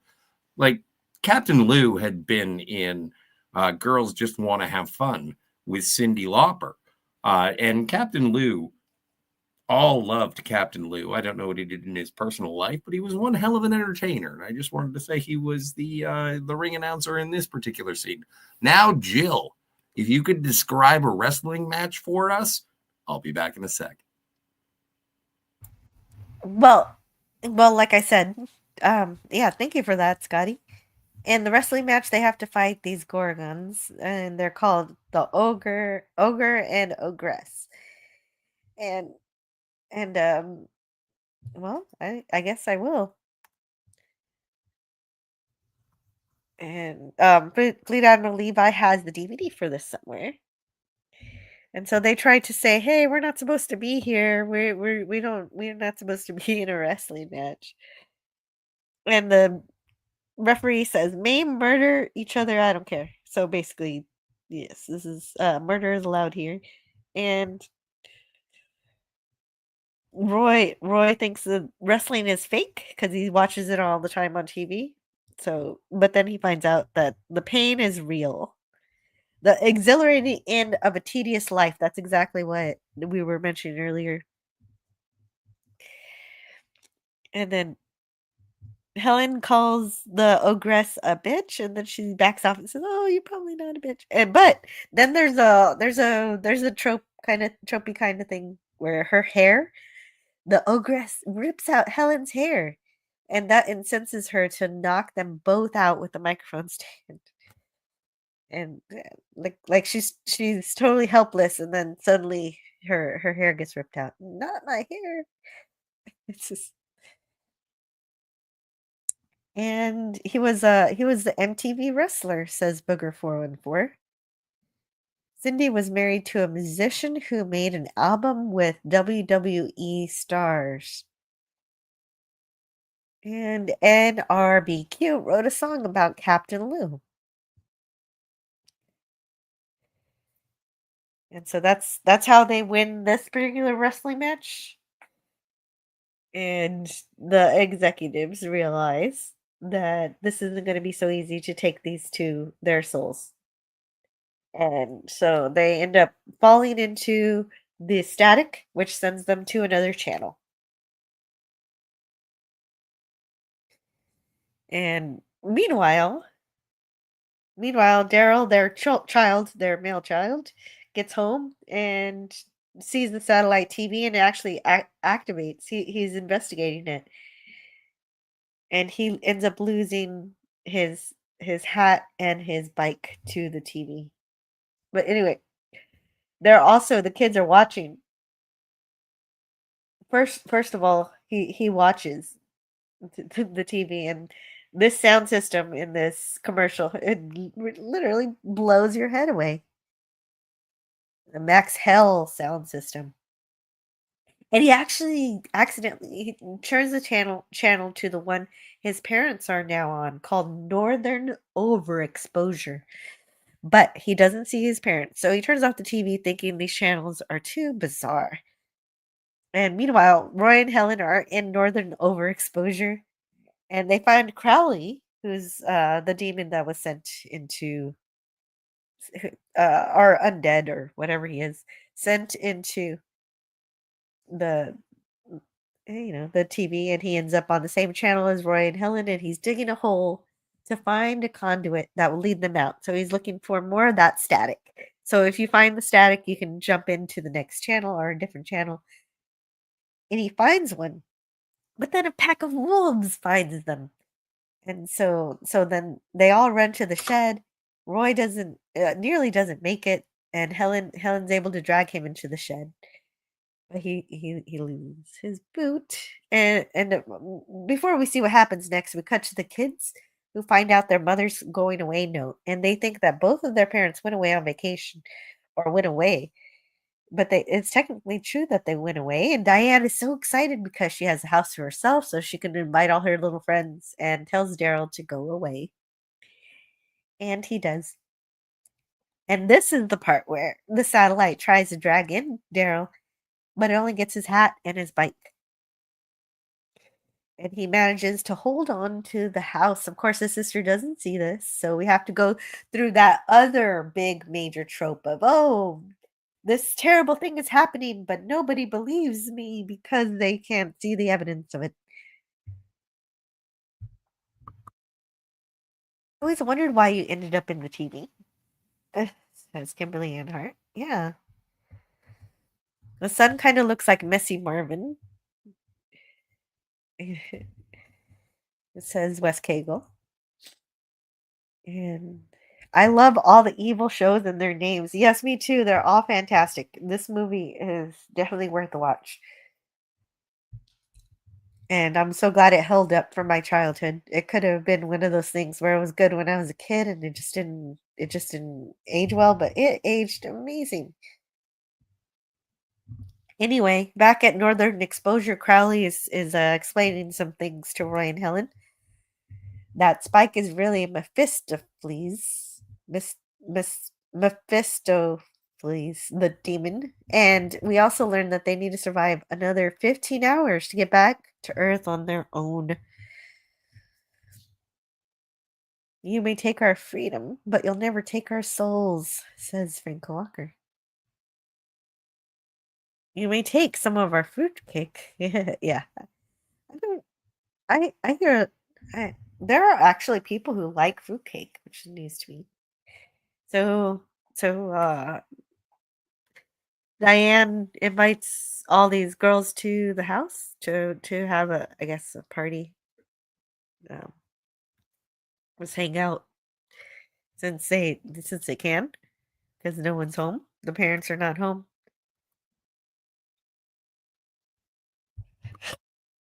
And already they have lasted longer than many other people who have been taken into the TV.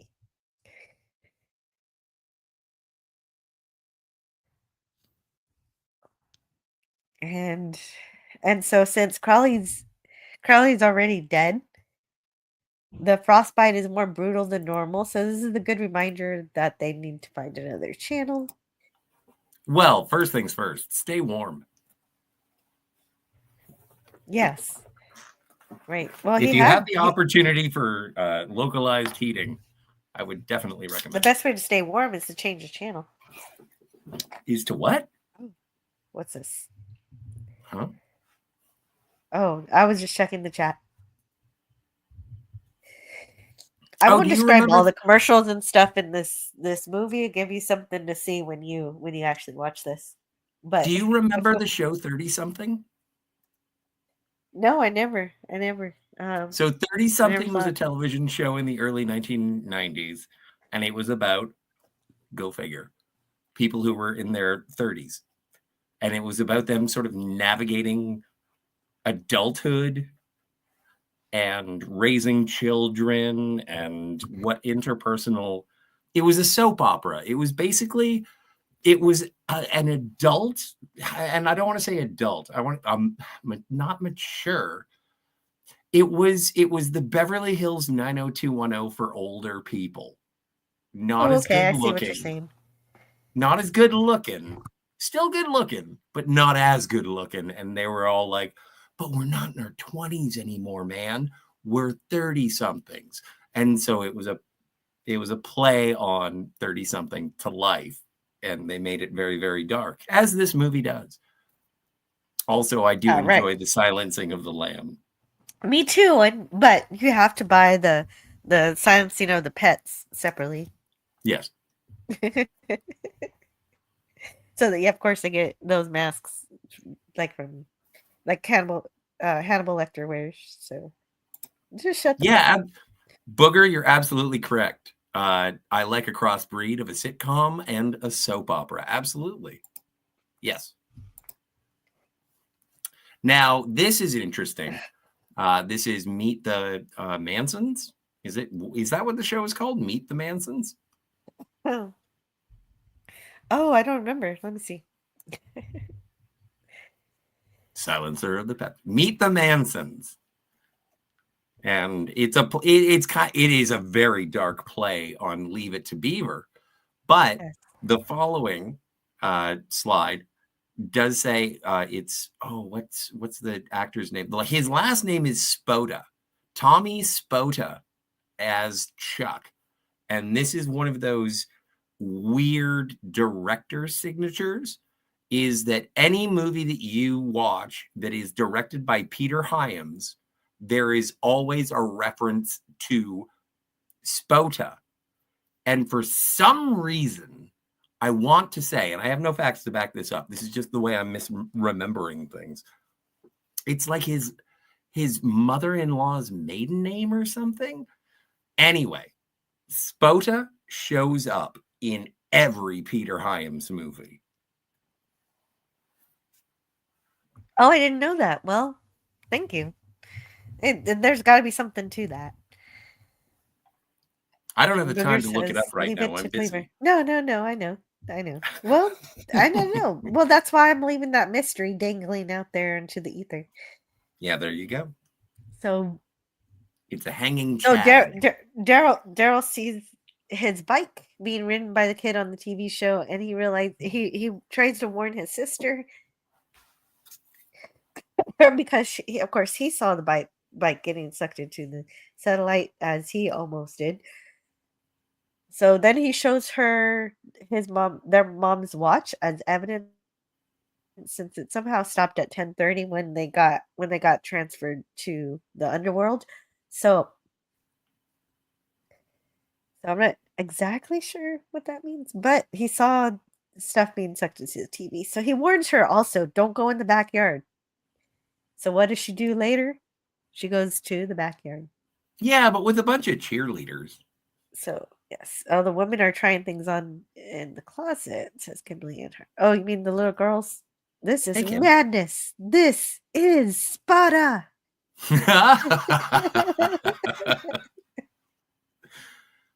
So Crowley gets attacked Jerry by the Butler wolves. kicks someone into a pit.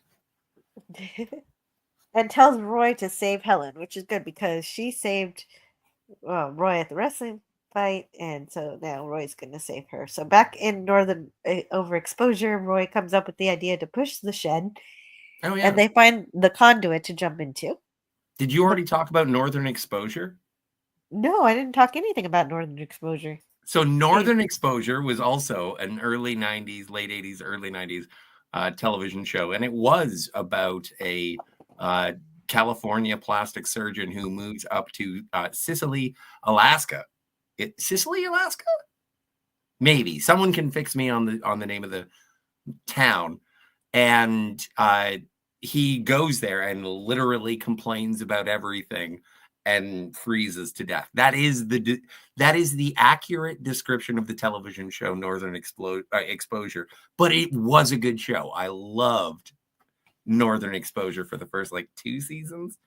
And yeah, so it is nice. It's a funny play on an actual television show that was popular at the time.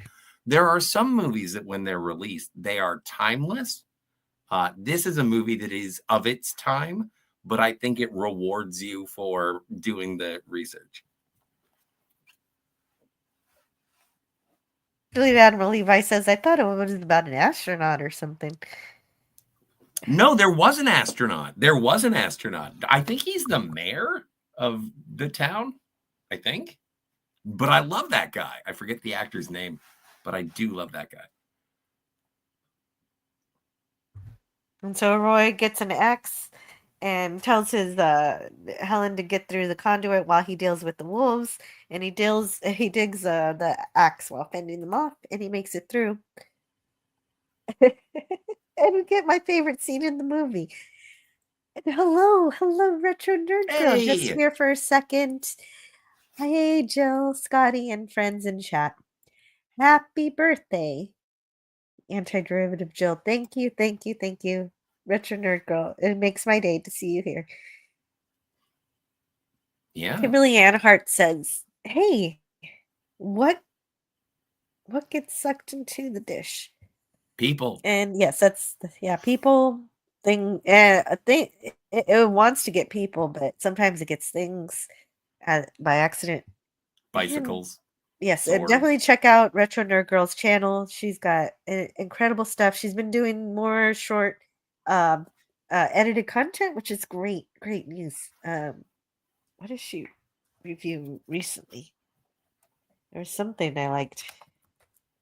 Was there a Batman Returns recently? I feel like there was. Oh yeah, that was a live stream with Mark D with the C, and you know Mark has all the toys, and so he definitely showed some of those off. And oh, that's it. She did a deep dive into Excalibur, which is awesome. Ooh. And I did a review of that on my channel, and and she does That is my 7th favorite Patrick Stewart movie. Is the first one First Contact? No, it's Dune. Dune. Okay, so where does Star Trek end up in the Patrick Stewart list? 6th. Wow, nice. Okay, but she does this deep dive with Douglas A. Burton, so I know that's good. And then she also did a month ago. She did Invasion of the Saucermen. You know what? Makes me want to watch that. That one made me want to watch the movie. Makes me want to get a teacup. Anyway, couldn't be anywhere. Okay, so this is the biggest reason I love this movie as a kid. It's a cartoon scene where Roy and Helen are mice. I like, and again, we're still trying to figure out what's going on. And Helen is like, you know what? I'm a mouse wearing high-heeled sneakers. None of this makes any sense. And then later on in the scene, Roy is like, you know what? You look good as a mouse. So it is confirmed Roy is a furry. Your definition of a furry. Yes, I did put that in my notes that he's like You put it in your notes, you crazy. No, I'm not. It's let me see where it is. It's here somewhere. I have a lot of notes on the cartoon scene. Hold on. Well, and before we get into those, Booger, please listen on the recap so you can find out about the animated sequence. But Booger says, I have to leave for work. Not sure if I'll be back in the chat. Well, hey, thank you for being here at all. Yeah, you know, that's all I say. that he's like once again, happy birthday, Jill. Are sexy. Thank you so much, Booger. Cartoons I hope I sexy. can see you later. But definitely have a good day at work. Hope you watch on the replay. And yeah. Sorry. Just getting back to Patrick Stewart for a second. Gavin Blackburn says Scotty R37. Where's Life Force on the Patrick Stewart movie list? Well, you know what? I'm gonna have to give it a 2. I think number 1 is Dune, then it's Life Force. I like the one, I forget what it was called. It's about hitmen, and Patrick Stewart gets buried alive and he forgets the words to the Lord's Prayer. That's definitely one of my favorite. So yeah, no, there's a lot of Patrick Stewart that I like before Picard. And you know what? I blame the first 2 seasons of Star Trek Picard, because every time the first 2 seasons, I was like, I don't like this guy anymore. Yeah, I could tell you how I felt watching the first episode, and I was thinking, Yeah. I was excited, and then the episode ended, and I was no longer excited about anything. I wish for nothing but peace and long life to the actor of Patrick Stewart, but whenever I see him die on screen, it makes me happier than when I see Sean Bean deceased. Yeah. Well, then you must really like Logan. Yeah. Oh man. Stabbed in the chest. Delightful. So yeah, so there's yeah. 3 or 4 before we get to Star Trek. So okay, but the homeowners, back to the animation, the homeowners are leaving. They've left a robot cat to deal with any infestations, namely, any mice. And the actress for the wife is a longtime animation voiceover artist, April Winchell. Did you find out who the husband was? No, I didn't. Neither did I. I couldn't find it, but I do have an ear for Phil Hartman, and so I kind of want to attribute it to Phil Hartman. Well, we can look at and again because it's a Canadian production. Again, there's a lot going on in Vancouver. Phil Hartman is Canadian. And they do give shout outs to Toronto.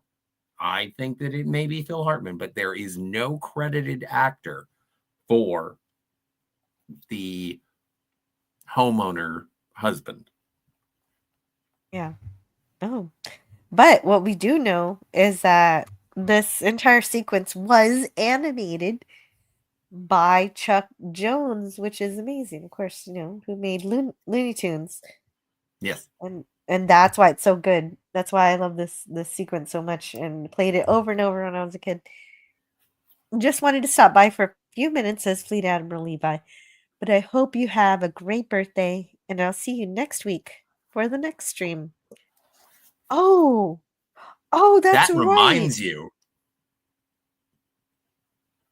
That reminds me. I forgot you said you wanted to be here. I should have sent you the link. I'm so sorry. I forgot. I thought I sent the... No, actually, I did give you the link because you're in my Twitter group, so you could have been here if you wanted to. So I'm not in trouble. Okay. I just remembered I did give you the link, so we're good. Did you not give out appropriate invitations for your birthday party? No, I did. I did actually. I just remembered sure? I did give him the link. It was in the Twitter group, and he's in the Twitter group. I just don't want to be gauche. Yeah, I just remembered. What? All right.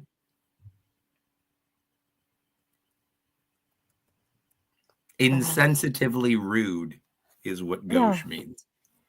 Well, no, I'm just being really awkward, but it's okay. Yeah, that's fine. You're hungover. No, I thought I didn't give him the link, but I did. Anyway, this is not interesting. Yeah, it's fine. It's fun. No, but Chuck Jones did do this, and I think that everything from the animation, the way that they look, I think it's amazing. I think that it emulates late 50s, early 60s cartoons, like the Tom and Jerry's, and I think it's great. Yeah, also Chuck Jones, Tom and Jerry, so good news. Great. And of course we get this really, really cool looking robot cat. Yes. Better than any of the Michael Bay Transformers.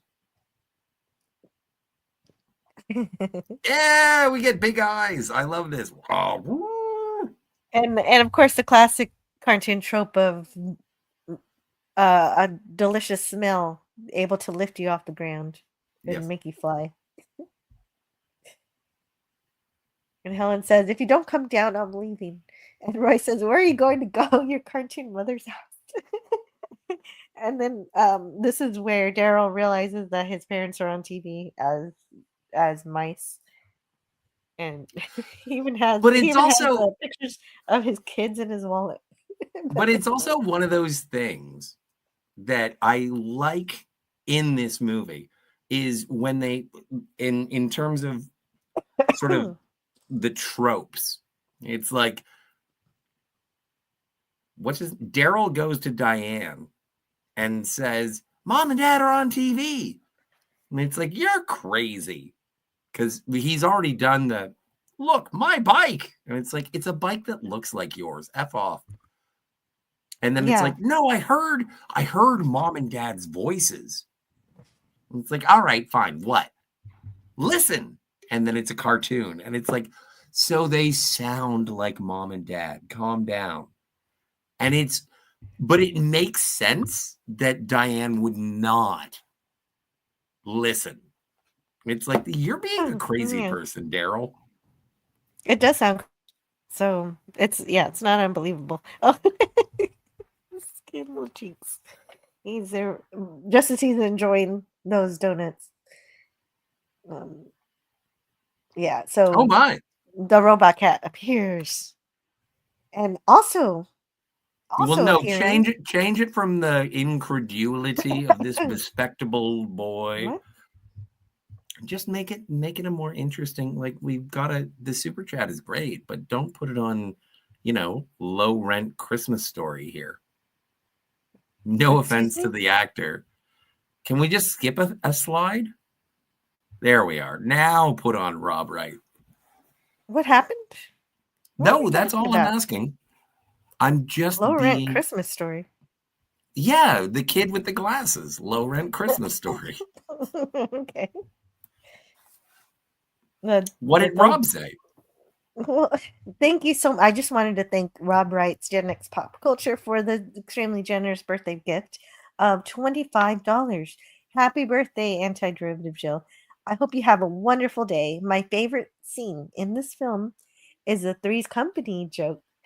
This film is funny and fun. When I was a kid, that joke totally went over my head. I had no idea. Like, I never watched Three's Company ever. And so I didn't know why. I would have been like, well, this place doesn't seem too scary.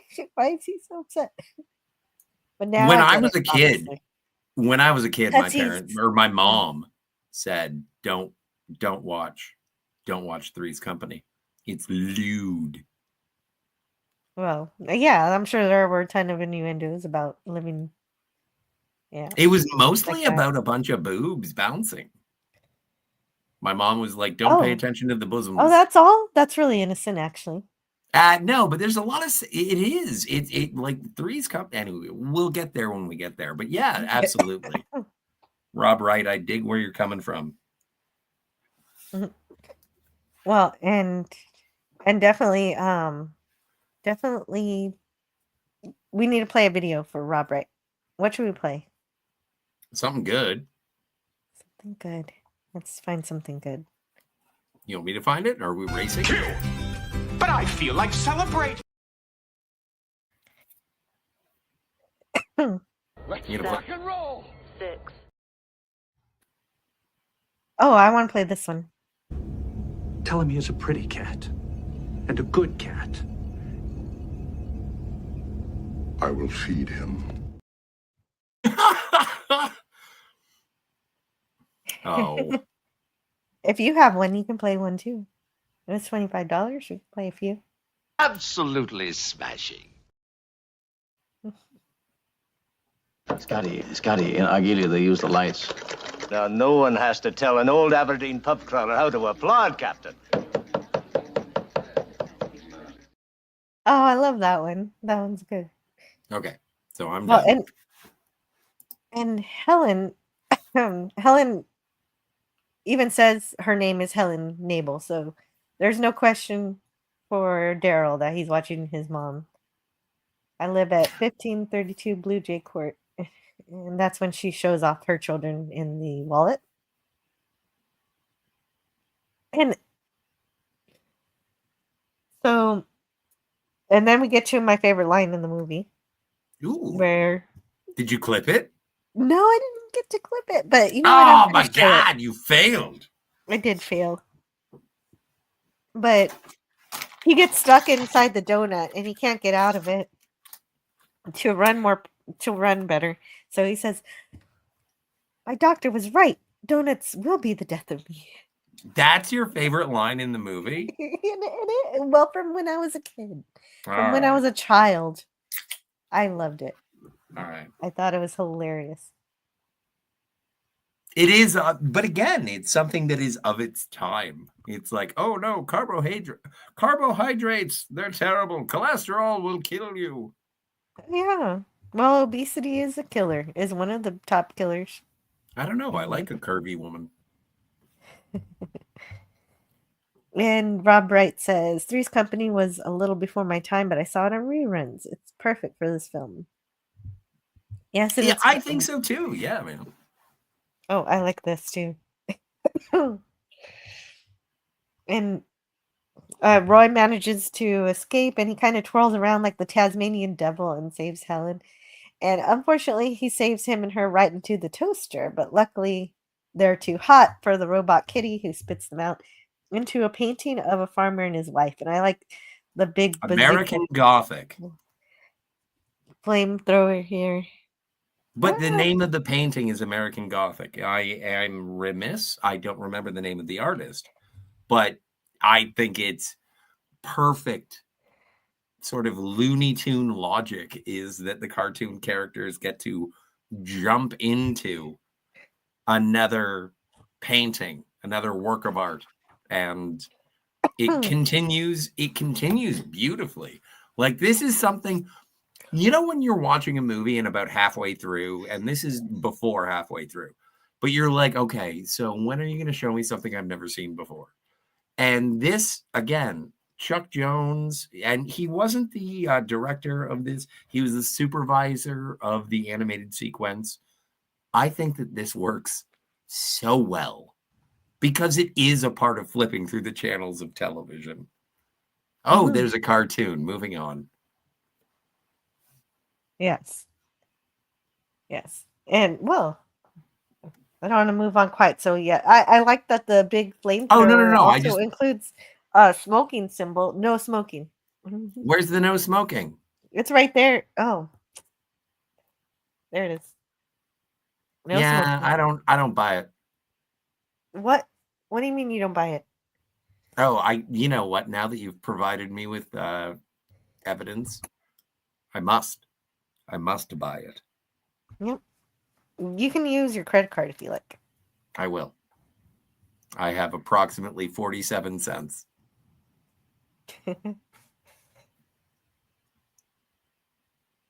And so instead of the whole painting catching on fire, just the house goes up in flames, which is well, everybody gets out of the way. It's great. Yes. And of course, Diane doesn't believe it. Like you said, it's like one of those horror movies where the other person doesn't believe you. And Roy comes up with a plan to plant decoys that end up distracting the robot. He says, I got the idea from MacGyver. And so, so I'm sure there's an episode where he uses decoys like this, I suppose. And then Roy makes a flamethrower of his own by shooting some kind of hairspray as Helen holds up a match to it. It should fry the robot cat. And then using the classic death march of throwing a blow dryer into the bathtub while it's still plugged in. And the cutest thing here is Helen's line to tell the kids not to try it at home. Don't try this at home. See, that's my favorite line of the movie. Because, yeah, she could be talking to us, but she could, you know, it's either a fourth wall breaking, but I think she's actually talking to anybody watching this anybody in the universe watching this satellite TV. Well, I like it because it's almost like putting the gremlin in the microwave in Gremlins. It's like, kids, don't try this at home. It's like a super violent thing in earnestly family-oriented sequence within the film. And it's like, no. Don't do this. Do not put a hairdryer in a bathtub. Thanks for playing. But unfortunately, so they do defeat the robot cat. Unfortunately, it actually has 9 lives and is able to. I thought that was reconstruct so itself. clever. I forgot It was about that part. It was really cool. Yeah. So it pops up, activate life 2. And it uses magnets to repair itself. It is the first T-1000. Or maybe, Yeah. what year was this? 92, you said? Yes, 1992. When did Terminator 2 come out? 91? Oh, yeah, I think it's 91. Huh. It's kind of cool. Because it's kind of the same idea, but it doesn't rip it off. It is a Terminator cat. You're right. And Oh, Rob writes, Gen X pop culture says, okay, folks, my lunch break is over. Back to the grind. I hope everyone has a wonderful day. I refuse. I hope you do too. Have a great day, Rob Wright. Thank you so much for the birthday present. I hope you enjoy the rest of your day. And yes, we find out that Roy thinks cartoon mice are sexy.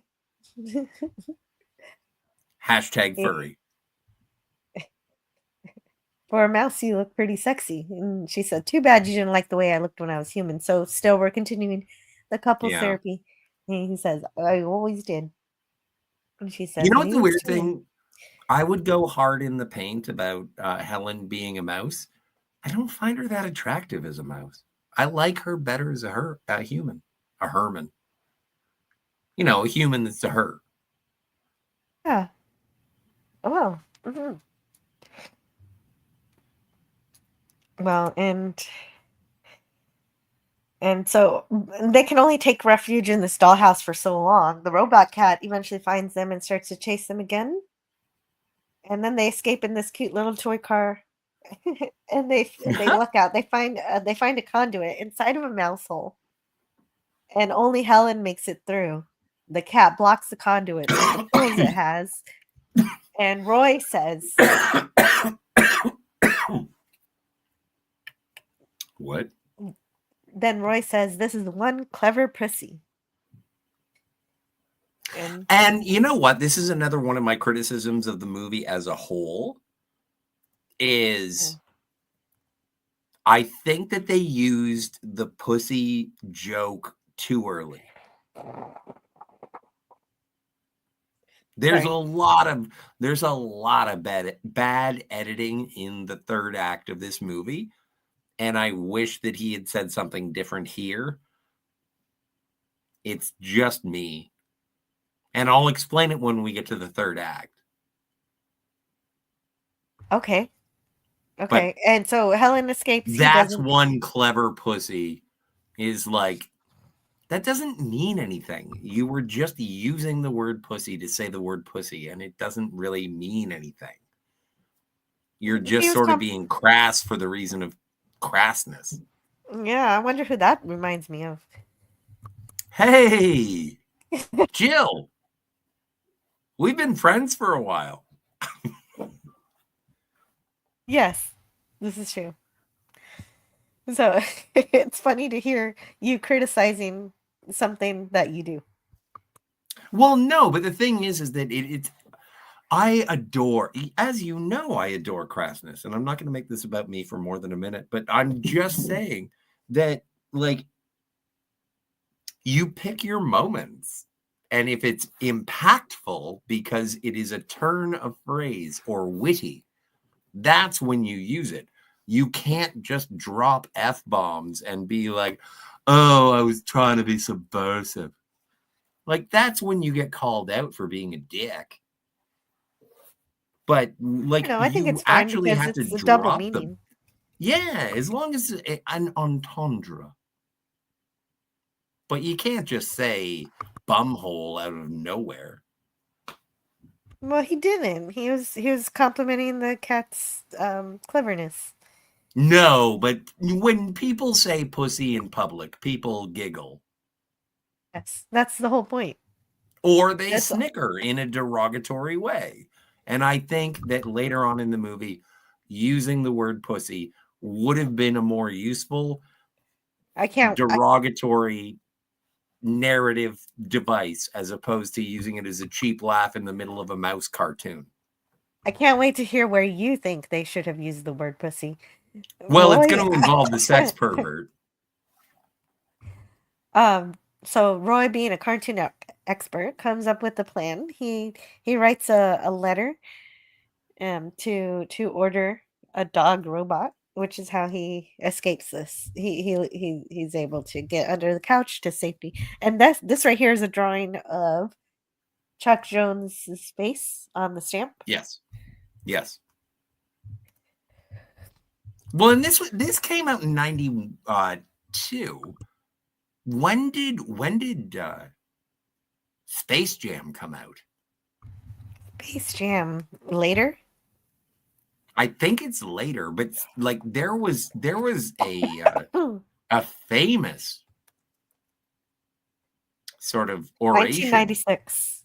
So in 4 years, Chuck Jones saw Space Jam after having been the animation supervisor on this particular film and berated everyone involved in Space Jam and said, you do not understand the Looney Tunes. What? Really? He didn't like Space Jam? I loved Space Jam when I was a kid. That's fine. Whatever. Gene Roddenberry I didn't know they hated did it Star wrong. Trek 2. That makes sense. Yeah. So, but I'm just saying, this is a matter of integrity for the artist who sort of established the genre. And but it is kind of ridiculous to do a Looney Tunes movie without hiring him. So that was crazy that didn't happen. Yes. And Roy does the Porky Pig exit. I was surprised they got away with that. Yeah, they did. I was like, what? I guess it's because Chuck Jones did it, so he's allowed to make that reference. I suppose. And again, I looked at the closing credits and I didn't even see any Warner Brothers thank yous. But they do play. That's all, folks. But they don't finish it. I was just super surprised. And I love the fact that mouse looked like John Ritter. Really did. And he gets up and he goes. That's all, folks. And we're living in an age where it's like you were turned into a action figure. But I think we should live in an age where I was made into a cartoon. And I suppose all the Marvel actors have that for the what ifs. Different strokes, watching old men die of strokes. That's not a thing you can do. This is the dark comedy, and if you watch it, it does come off as hilarious. I can't feel my left arm. I've lost all sense of hearing. Yes. And then they die. And then the medical professionals come in and take them away because they've had strokes. That was the joke. It was a good joke. It is a good joke. It's hilarious. And then you go, oh my God, I can't believe they told that joke. Yes. And then you feel guilty. Yes. Not really. No. Oh. For the Admiral Levi says, I know $6 million man has an astronaut, Colonel Steve Austin. I wouldn't forget that. See, and that's something, Fleet Admiral Levi, that's something that's before my time. I never really got into Steve Austin. And I don't mean that in any kind of rudeness. Hold on, just give me a second here. Oh, for sure. I'm going to have to take a moment after you take your moment. Mm. I'm the guy who shows up at a birthday and then drinks too much. Oh, I haven't drunk at all, but also I'm not there yet. Well, no crap, Batman. You're hungover to begin with. I know. Yeah, exactly. So I had my it's party okay. last night. Well, no, the party's I should- now. Yeah, the You party's pre-gamed is what you did. too early. Yeah. Life Force? Oh, okay. Right. Yeah, talked we got to about that. watch Life Force. It's about space vampires with Naked Lady and Patrick Stewart Wow. in his second best role. It's okay, Joe. I had a mission earlier. Oh, a mission. Ooh. Hope it went well.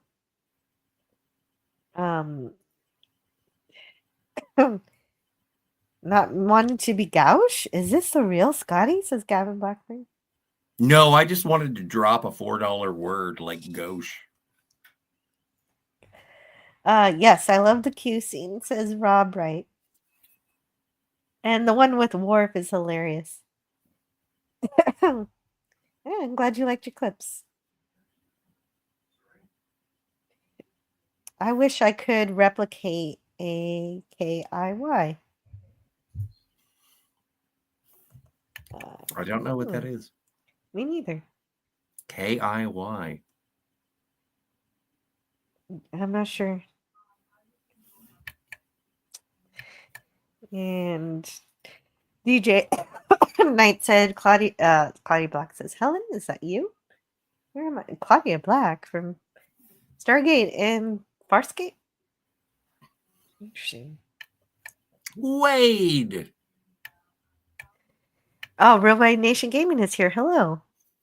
Yeah, that's checking out the chat. The cat Erminator. Oh, Franco Walker said it way before we did. Oh, or no, that was later. Never mind. But yes, the cat Erminator. That's exactly what it is. I never realized that friends were in reruns. Okay, DJ Knight's having some fun role playing in the chat. Let's see what else is going on here. Ringo Walker wants you to remember to please subscribe and hit the bell, share, hit like, and select live chat.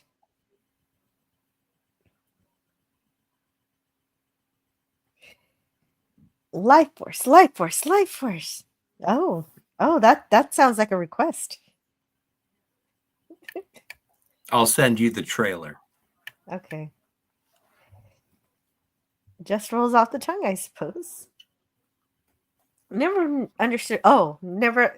That's in response to Greek Letters who says, never understood why they called it $6 Million Man. Why not $10 or $20 million? Well, in Greek Letters, they were going to remake the $6 Million Man, and I think it was in the early 2000s. It was all like development, no actual commitment. And they were going to call it the $6 Billion Man. Because you know what's better than, anyway, you know. Yeah. 6 billion. Oh. That's what it should be today. But, that.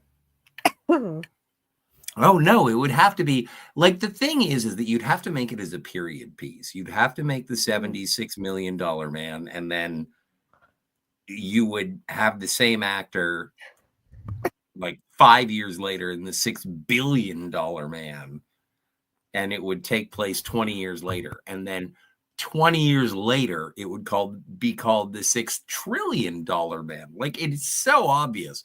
Hey, guys, if you're a movie producer, I have your Steve Austin movie ready to go.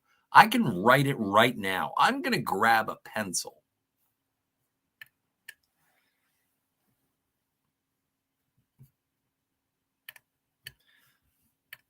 Oh, Dwayne's Underworld.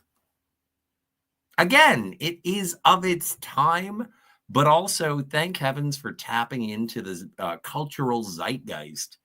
Because Wayne's World, in my mind, is still like relevant. Like a Wayne's World reference is sort of, it identifies a time, but everybody knows it. And it was exactly current. This movie, these movies came out in the same year, Mm-hmm. and Well, so it's and exactly, yeah. like Mike Myers and Dana Carvey were asked to be a part of this. This is going to be the big celebrity cameo of the movie, aside from Yeah, all the other exactly. celebrities that are in this movie.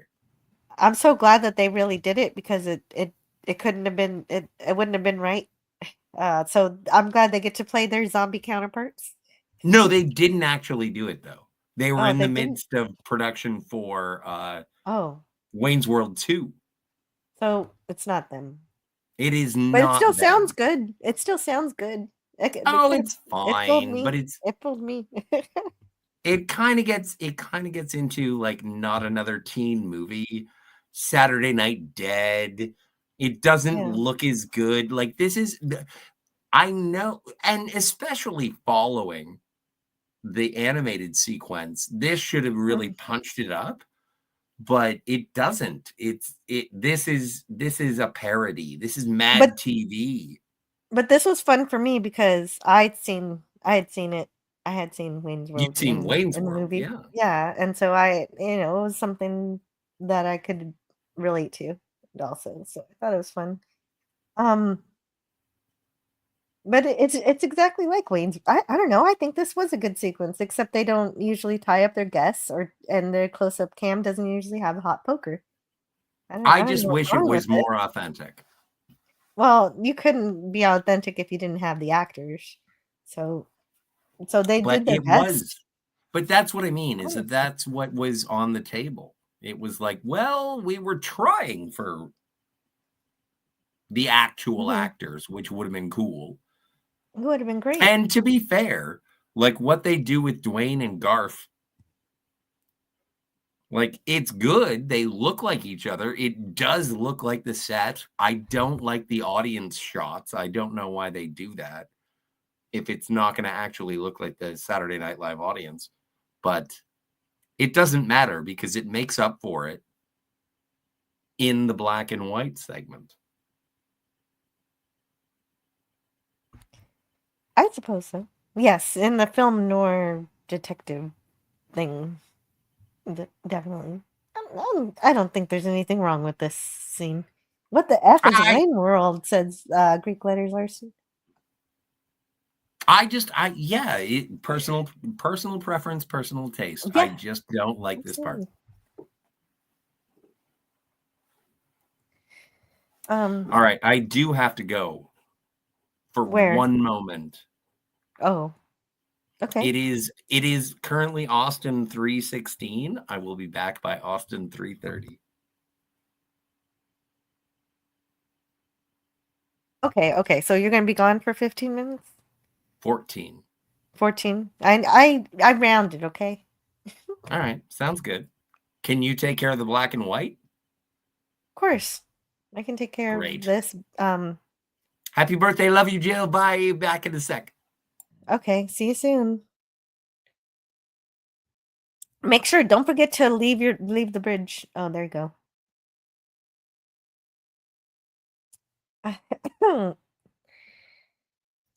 Wait, is this a movie where they headbang with Bohemian Rhapsody? Oh gosh, yeah, that's Wayne's World.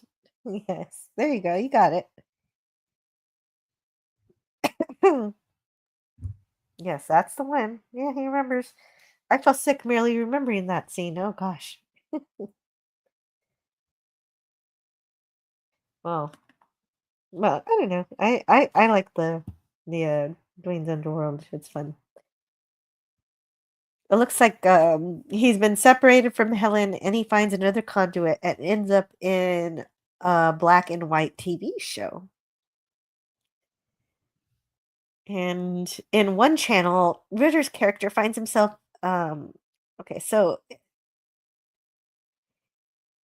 he's John Ritter around the time of this also acted as he did a voice acting role as a fish called a fish police. He played a role as a fish policeman, a police detective. in a cartoon, I suppose, a film noir cartoon. So at this point, Helen and Roy just need to survive another 6 hours, and Spike is not happy about this because they're getting too close. Only 6 hours left. They don't want to lose the souls that agreed to be there. Well, actually, only Roy agreed to be there. Helen just came along for the ride. And so that's and then of course meanwhile Pierce is trying to take over Spike's position. Then we get an exercise routine where they're undead so they can spin their head around, and the exorcist, it's a joke on The Exorcist, but they're exercising anyway. Oh yeah, and then there's a beer commercial about non-alcoholic beer for kids that make you act like your father, which is weird. Mm. And then finally Daryl spots his dad on the TV, and now he can finally tell his sister, "Hey, look, the parents are on TV. There's no way she won't not believe it this time." Except Daryl ends up having to save his sister and friends from being sucked into the satellite by spraying them with a garden hose. And this, of course, makes them mad, and they chase him, which they do, so they do not end up being victims of the satellite. And Daryl finally shows Diane, their parents, that they're on TV. And now that it's a live action show, she finally believes it. It's not a cartoon. And hey, Kazuma Draken. Kazuma Draken's here. Hey, hello. Just a second.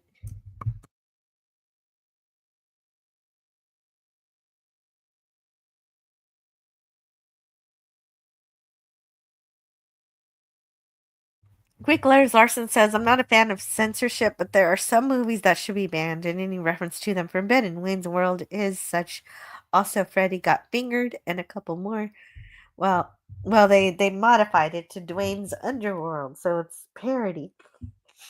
And then the name Freddy Got Fingered is already a joke. So how do you do a parody for that? I feel sick remembering that scene. Oh yeah, I read that one.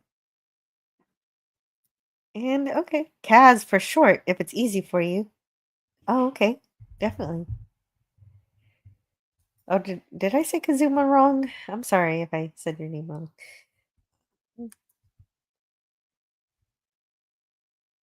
Our parents are trapped in television. That's like that must be the movie tagline.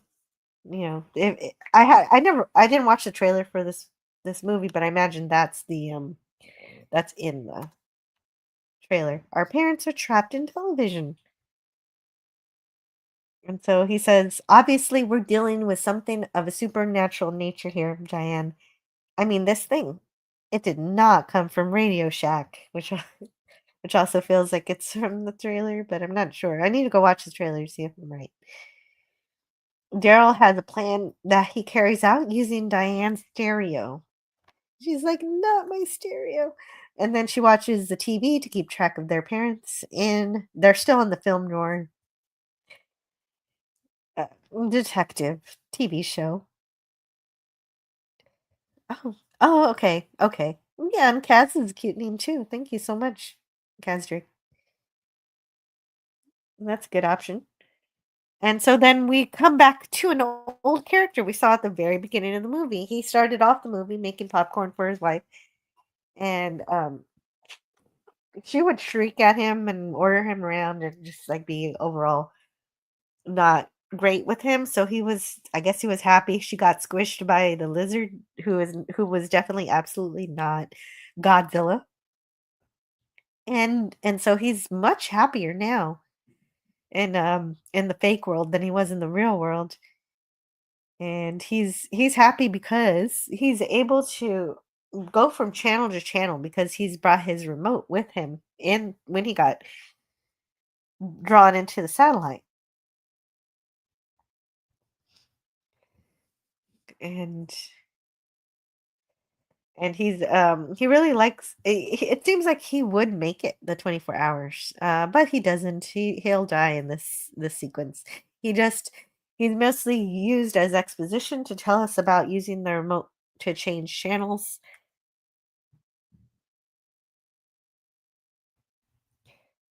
And oh, have you seen Freddy Got Fingered? Says Greek Letters Larson. Have you? If you haven't, don't. Whatever you do, do not watch Freddy Got Fingered. Yes, I have. I think it's terrible and terribly awesome. It's hilarious. I think it's funny. It's a funny movie, but it's ridiculous also. It's the stupidest best movie ever. Cad said, oh, okay, yeah, and it in the dark and cold winter nights when the air. Oh wait, sorry, wait.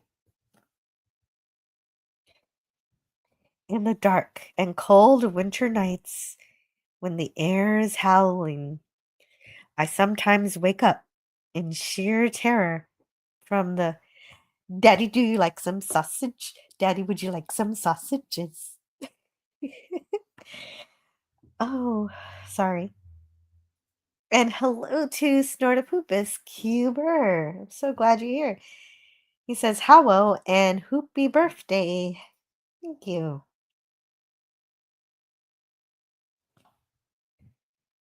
Thank you. Thank you. I'm so glad you're here, Snortopoopus. So, Maury Seidenbaum's happy to be a gangster in this world. He's a crime boss, but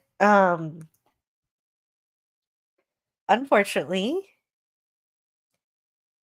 somebody's come to challenge his status as a crime boss, and I'm surprised he doesn't use this moment to change channels. I don't understand why he doesn't change channels, but he plot-wise, he doesn't change channels so that he could die and give the remote to Helen and Roy. So a little bit of lazy writing, just a little bit in this movie. And so, of course, the challenger to the throne to the throne that Maury sits upon is also has some machine guns. He's got Tommy guns, and there's a whole bunch of fighting. And Roy had to fight his way into the club and finds his wife, and he compliments her outfit. You look terrific. So there's a competing crime boss who comes with his Tommy guns and shoots up the place.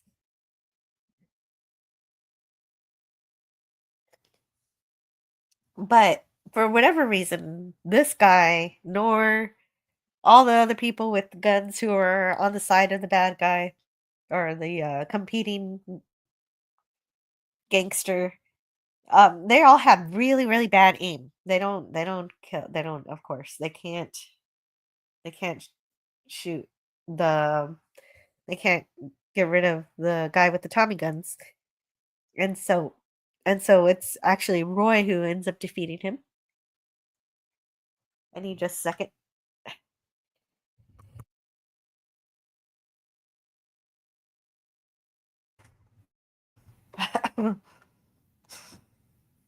It's either allergies or I'm getting the flu. We'll find out later. I haven't been sneezing. Off with his head, so we're near the end of the movie.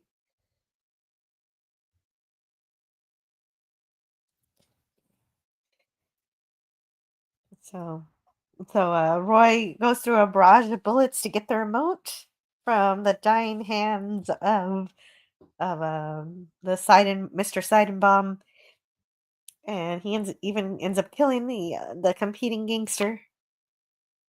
And he and Helen hold hands and change the channel together. And then we get the off with his head drama a drama taking place inside the French Revolution. It's a drama set as a during the French Revolution. Has Joe got the cough or the flu? News at 10. Yeah, I'll tell you guys later, definitely.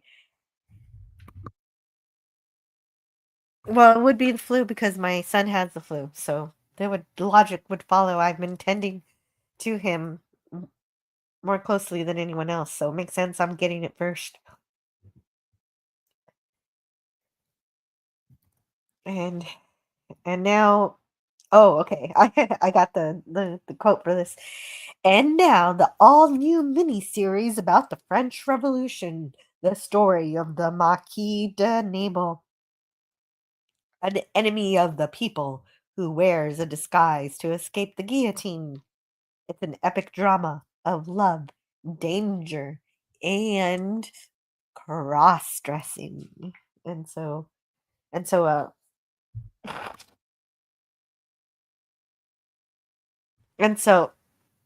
Roy wears is made to dress and drag in order to avoid the guillotine. That is that's the disguise. Off with their head, hosting Robespierre. And I need Scotty with his I gotta see.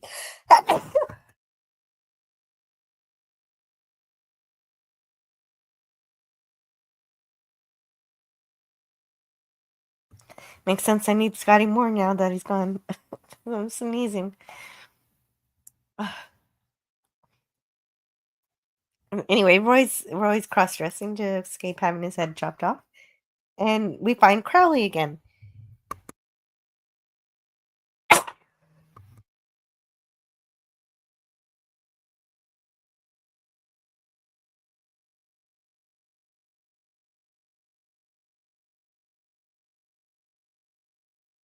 Crowley survived the wolves. He just lost a few of his appendages.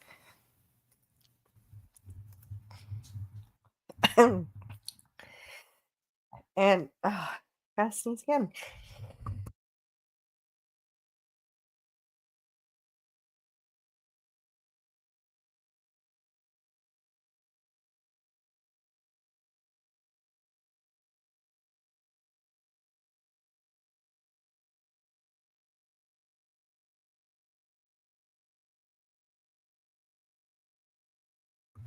Sorry about the silence. I had to sneeze several times. If I have to do that again, I'll play a clip or something.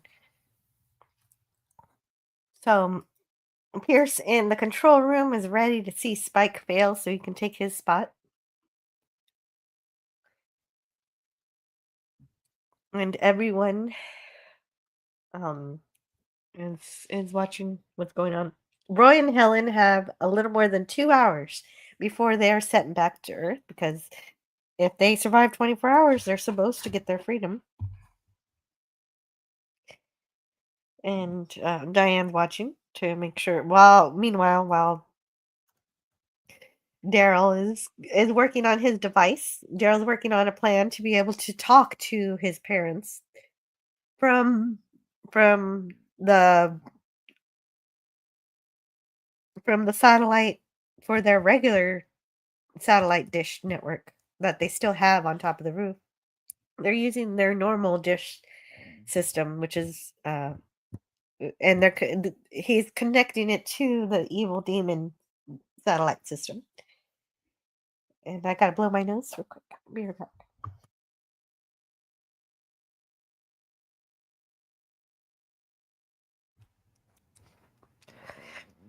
And Roy is considering that maybe he wants to enjoy his time in France. We always wanted to be in Paris, but Helen reminds him that people are trying to kill him in this TV show. And 2 French soldiers arrest Roy and Helen for being too beautiful. So obviously they're enchanted by them, even though Roy, he does not at all look feminine, other than the fact that he's wearing makeup and a wig and a dress that have fake boobs in the shirt. I kind of sneezed again. Let me play a video. I'll be right back.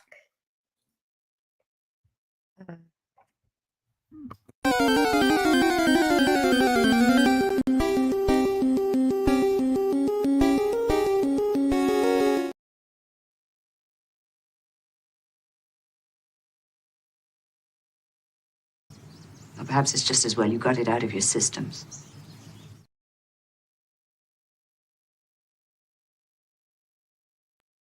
Computer, access the new keepsake magic ornament from Hallmark.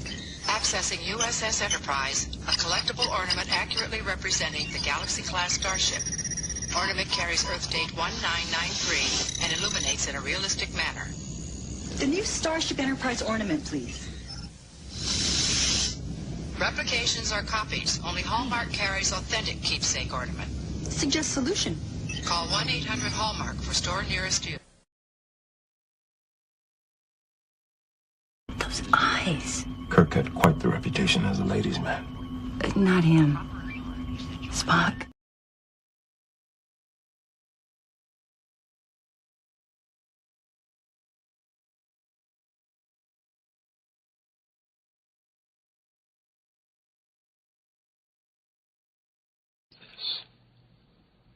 Simple feeling.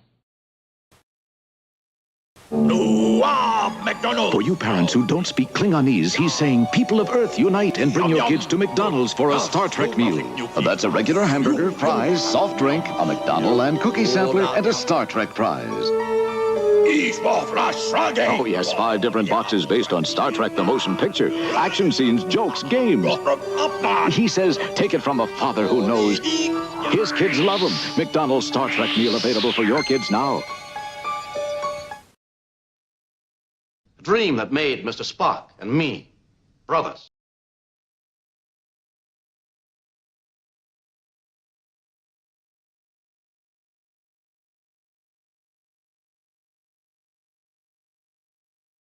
I wanted to keep this one a long time. He's pretty.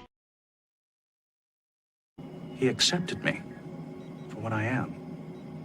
And that I have learned is friendship.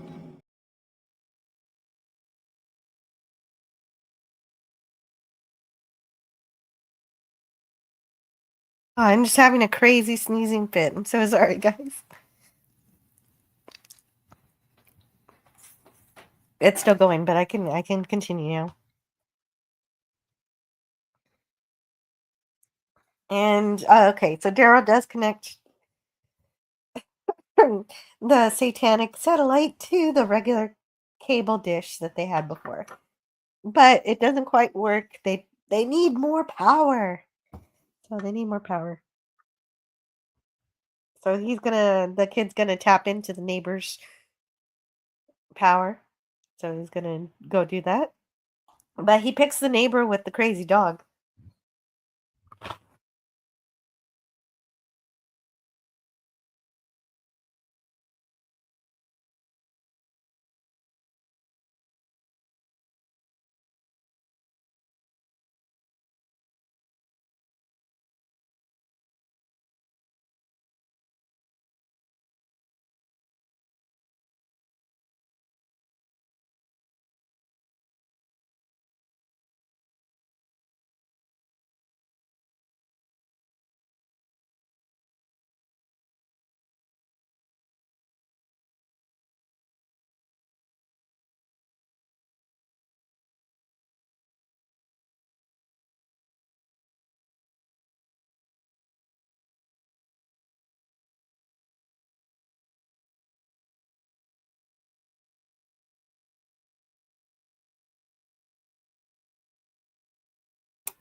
What'd I miss?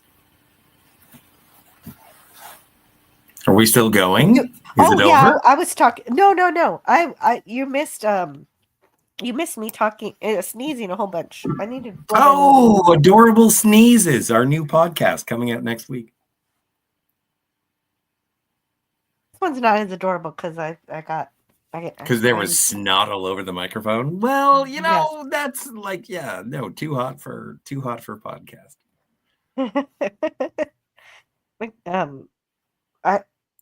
What else did I miss? Taco Bell giving Babylon 5 Star Furies.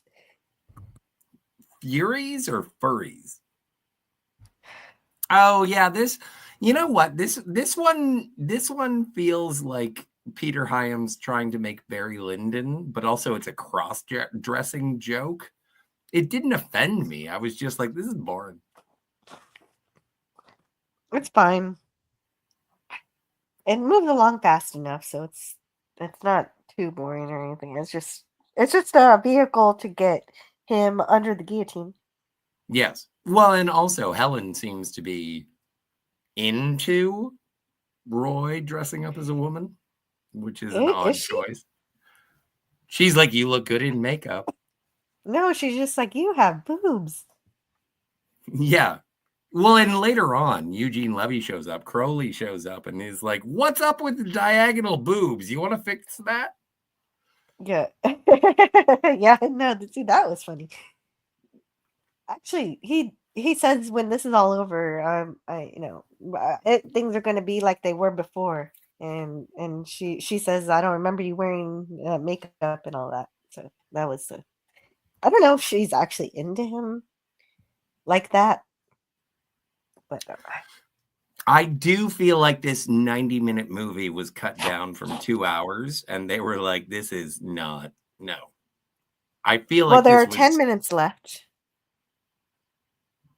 At this point? In terms of, of the 24 in the movie. Hours.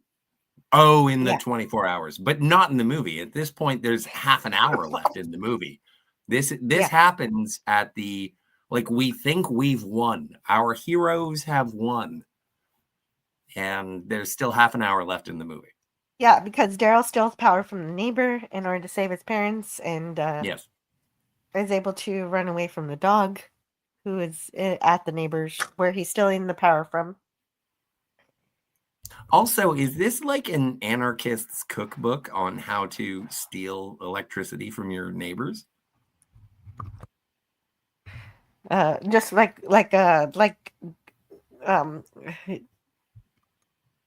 getting getting your car started. kind of. Oh yeah, I went mute. I'm sorry about that. I didn't mean to because I was trying to sneeze. I want to blow my nose again. Sorry. This is why I can't go anywhere.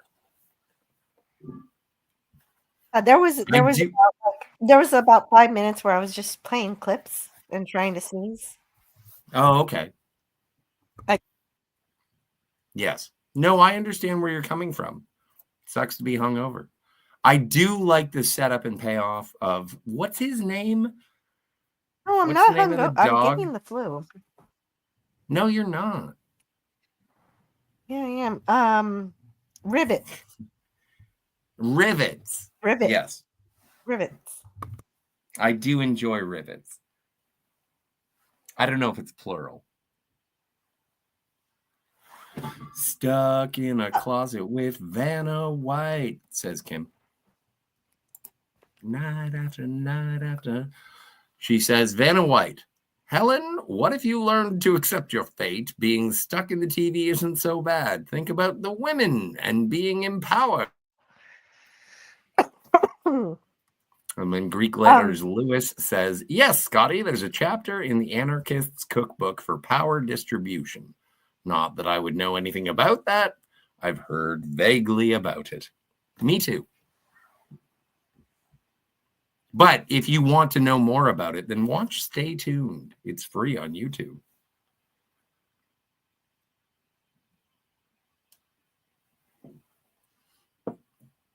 So at this point, Roy is the Marquis de Nabel, and he is being put into the guillotine, and we are doing our best to ensure that he dies, or at least that's what Spike is on his mind. And meanwhile, Daryl is making things happen, and he does. He intercepts the television world and says, behold, I am your god. Or at least he's coaxed into it. Yes. And the execution, before that happens, though, the executioners ask if Roy has any requests, and he asks, for the long version of Stairway to Heaven, which is great because he might not know precisely how much time he has with only 4 minutes left. Might as well be safe and ask for a 15-minute song. But of course, they can't play Stairway to Heaven. That's not a thing that they knew about in the fictional, Fresher Revolution time period. Agreed. That's just a joke. Absolutely agreed. Also, I do enjoy that Crowley sort of becomes a guardian angel just because he's been also cast aside from his demonic duties.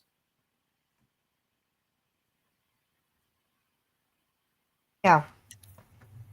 But this is where Daryl Sure. uses his technological powers through Diana's stereo equipment.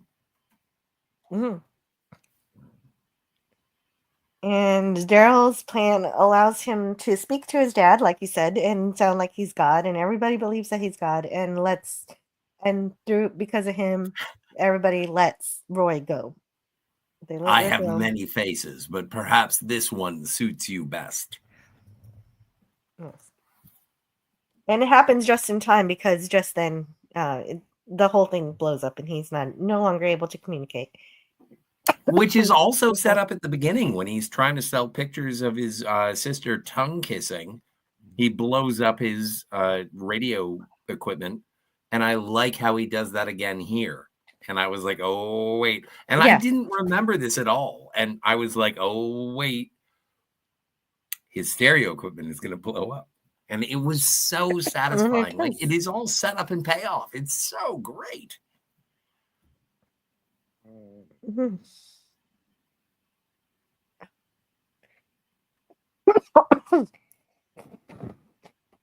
And you think it feels like the end of the movie. You do think that they win here. They don't. It's not quite there. Well, there's a loophole. It's a monkey's paw. Okay, show's over, folks. Tune in 20 minutes again where Jill will do ASMR and coughing and sneezing. The birthday special after party. And okay, so we get the redemption sign. Redemption. That means that the 24 hours are up and Helen and Roy should go back to Earth. But this does not happen. We do get corporate lawyers who show up and say, there is a loophole. Yeah, they find a loophole. And Spike is like, yes, I get my soul. Yes, because Roy signed the contract, but Helen didn't sign the contract. So she is considered a trespasser. Yeah. So, and he knows that Roy's going to go back and save her, so he's going to get both the souls that he wanted to begin with. And why? Why is he going to get both? Because Roy's going to go in and try to save Helen, and so they'll both die. But what does Spike say? When everyone's like, but what if he wins? And Spike says, he won't. He's a pussy. And but in the movie, Spike says he's a puss. And that is why I think earlier, I think Roy should have said, that's one smart puss. And they should have used the pussy here to be derogatory towards Roy. And I think it would have been more impactful. But you know what? I'm going to have a conversation with the Motion Picture Association of America in terms of their rating. Yeah. Yes. I'll leave that to you. Yes. And so we approach the end of the movie with a classic Western and the super classic tying up a girl on the railway tracks. Have you ever? Huh? Have you ever been tied up on a railway tracks? No. Me neither. Yeah. Luckily. That would not be a good Mhm. time. Well, you just lie there and you hope someone's going to save you. And if they don't, then you get run over by a Then you train. can, yeah, that's not good. No, not a good time.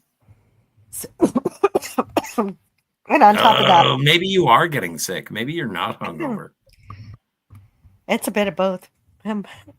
I think I'm it not might be a hungover, bit of I'm both. I getting- still blame the cherries. I'm getting the flu. All right. Yeah. Are we going to have to postpone the member stream from tomorrow? I don't know. It depends. Probably. We'll find Oh, out. but I'll also, I decide would like later. to say, speaking of postponements of subscriptions that you may get, if you would like to be a part of a subscription that gets postponed based on illness, I would recommend, if you would be so kind, like, subscribe, consider becoming a member. Well, time to rock and roll. This is where Spike gets into. Yes, and he has the master remote. I wish I would be Yes. like, this is the special remote.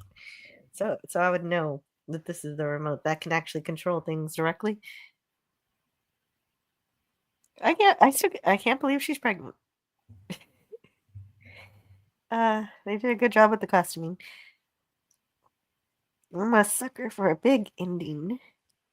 Right. And so yeah. Dynamite. He's going to hit me with the train and blow me up. It's amazing. Like, Pam Dauber is so good in this movie. Yes. And then Roy shows up in town from a salon smoking, but since he doesn't smoke, he starts coughing. That's I gonna love happen the in a way minute. he spits out the cigar. But Yeah.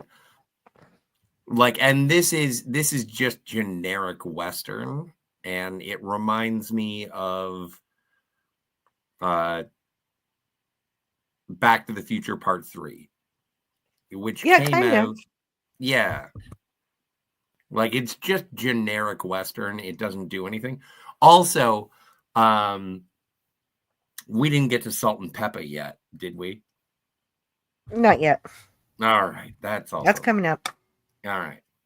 Well, no, first Roy and Spike have to have a duel.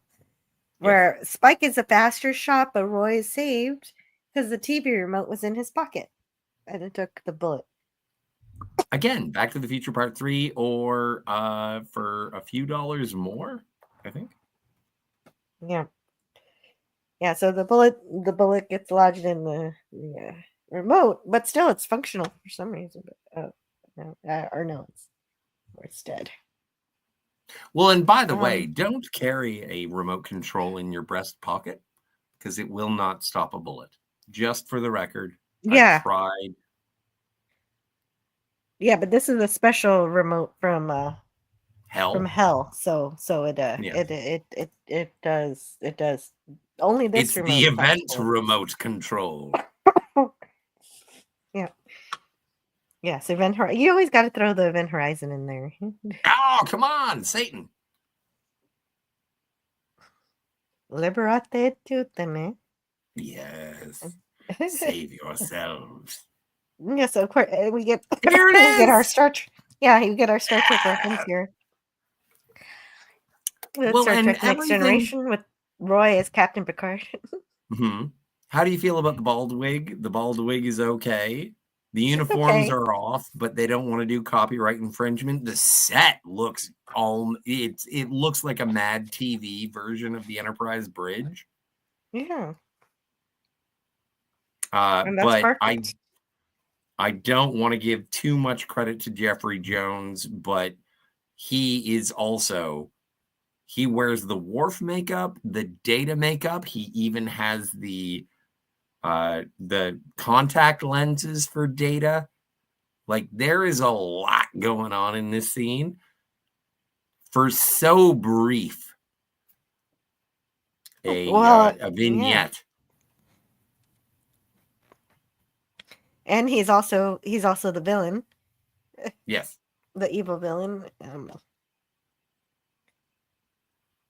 Klendathu, I think his name is. Look at that. That is the principal. That is the principal from Ferris Bueller, both as Data and Worf. Mm-hmm. And then he's Clendathu. They also have a Geordie in the corner, but he doesn't. We don't see him. No. And he There's says a Geordie, there's a torture. Riker, there's a Troy, there's a Bev. He says Phaser's on torture, but we already have something that's the Mirror Universe Agonizers. If you want to torture people, Yeah. and then This we is switch also into this. But this was a thing. Like the crash test dummies were such a thing in the early 90s. They were, and in the 80s, there was a cartoon. It was a PSA commercial.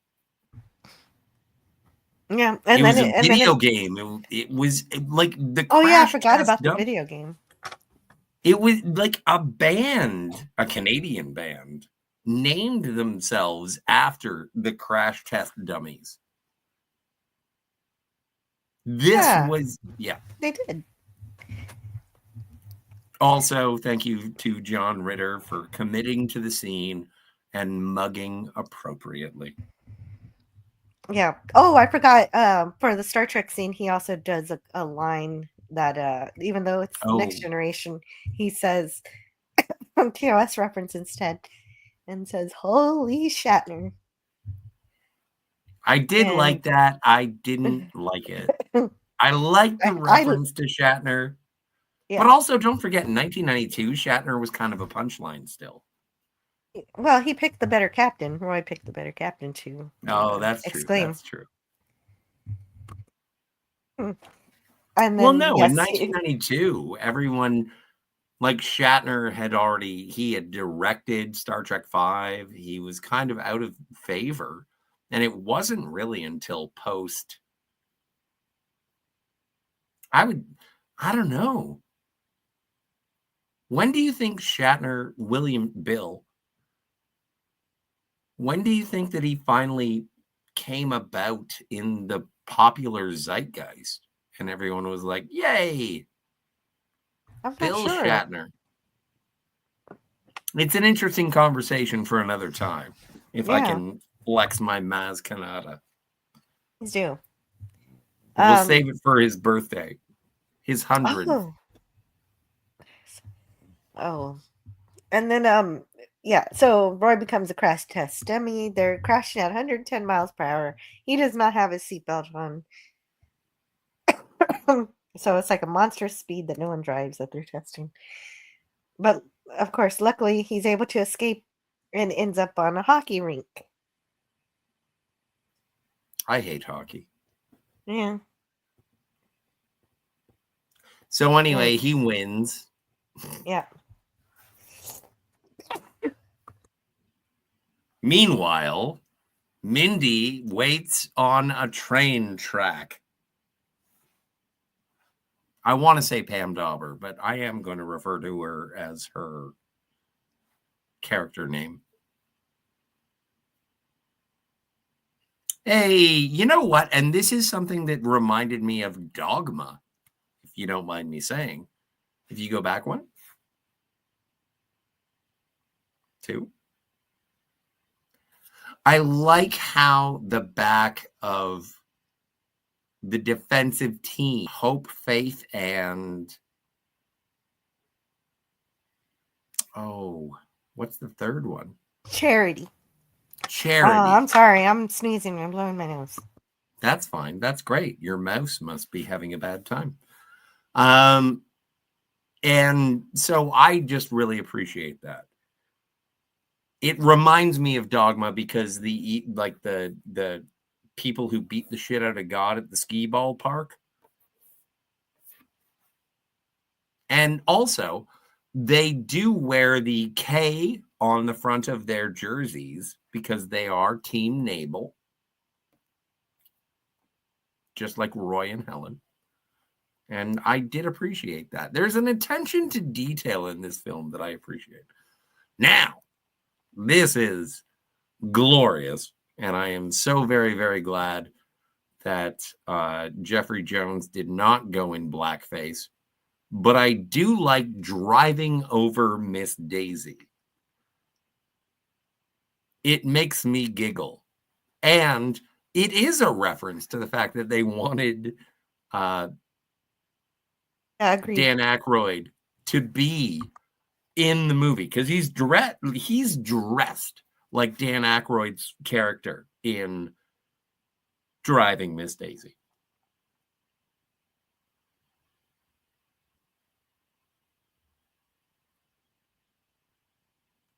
I just want to take this moment of silence to appreciate that Jill is currently expelling all mucus from her head. That's not a lie either. But I know. And here is, but again, and it's back to back. It's like we wanted Dan Aykroyd and we got John Ritter. And so we are going to make a joke about the TV actor being drawn into his own television career. And we get Three's Company. Come and knock on a door. Yeah, the theme song plays too. Yeah, they get the no, but it's the same thing as when they did the Chuck Jones animation and they got the Warner Brothers cartoon music. They didn't get the Star Trek music, but they did get the animated music and they got the Three's Company music, which is rad. Apparently, yes. If you watch the trailer, they do a zoom in and you get to see that isn't Janet and Chrissy. I wish they had done something sort of similar, like just given them cute little horns to make sure that they were demons. But yes, never really, I would have liked that. Yeah. Or make them zombies, or like they did with Dwayne's World. Yeah. And Roy ends up in a church or castle or something, and his remote is completely busted. But he doesn't have any sword to fight Roy with. So the kids throw him his fencing sword into the satellite dish, which luckily somehow actually meets up with Roy perfectly. It does seem a bit magic. But again, it's kind of magic. Total magic, yep. But yes, this is where we finally get to see his talents as a fencer. And now we got the Salt and Pepper music video. They're moved on to that. Peppa. It's Peppa. And you can't say Salt and Spike Pepper. Is I can say what I want. Spike is the DJ. It is your birthday. Yeah. But you're right. I should say it correctly. It's Salt and Pepper. And I just think, sorry. DJ Spinderella is in the music video too. Who? Oh, it's just a note that I have. Okay.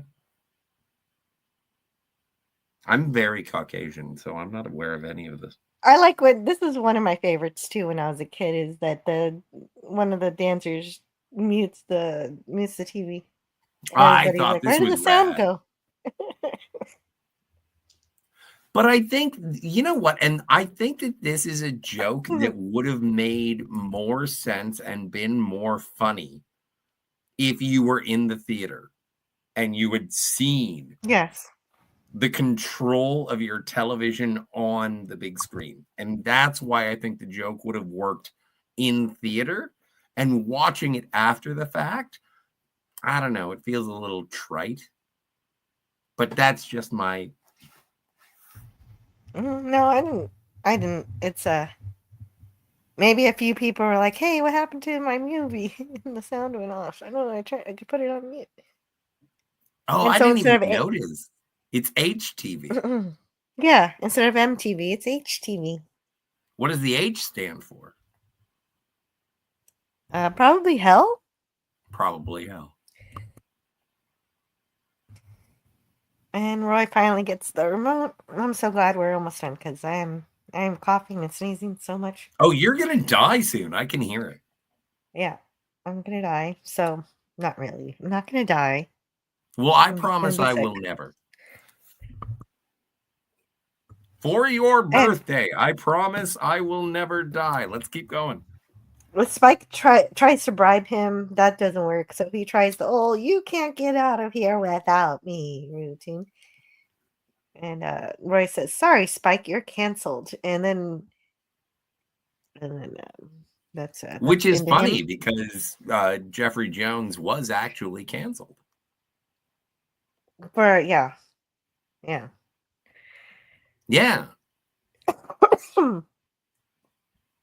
Right. So anyway, music video. Let's rescue Helen. Yes. Yes, and he even stops. Roy even does a little dance before he goes to rescue his wife. He's just he had to celebrate.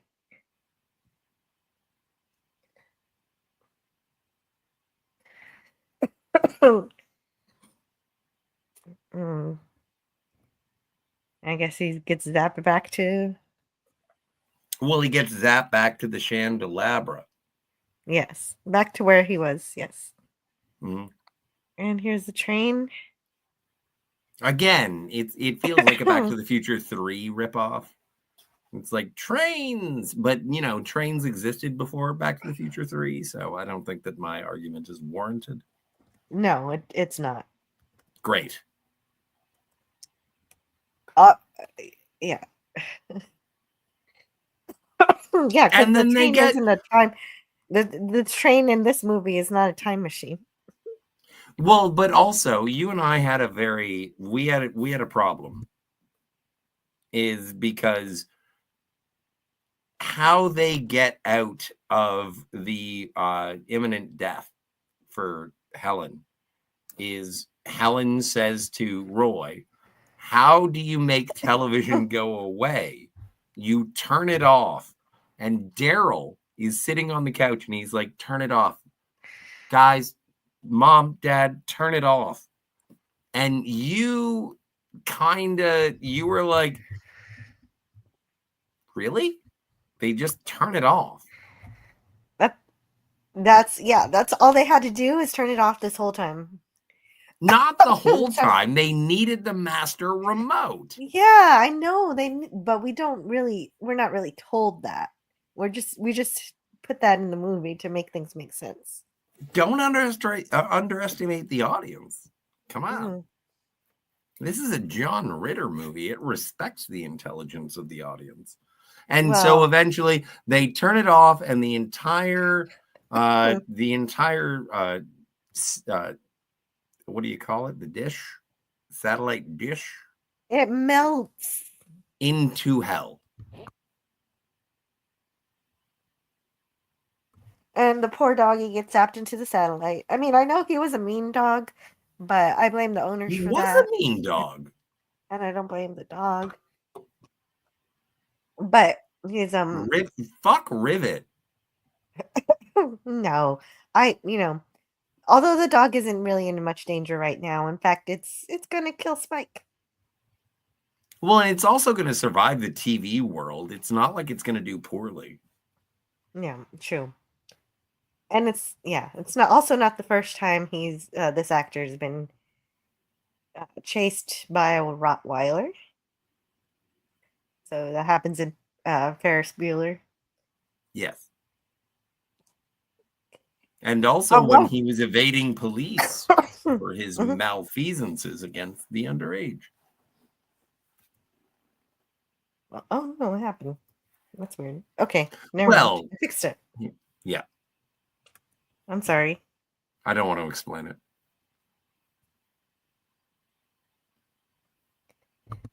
And then Eugene Levy as Crowley gets his revenge by, I don't know, sticking it to the man.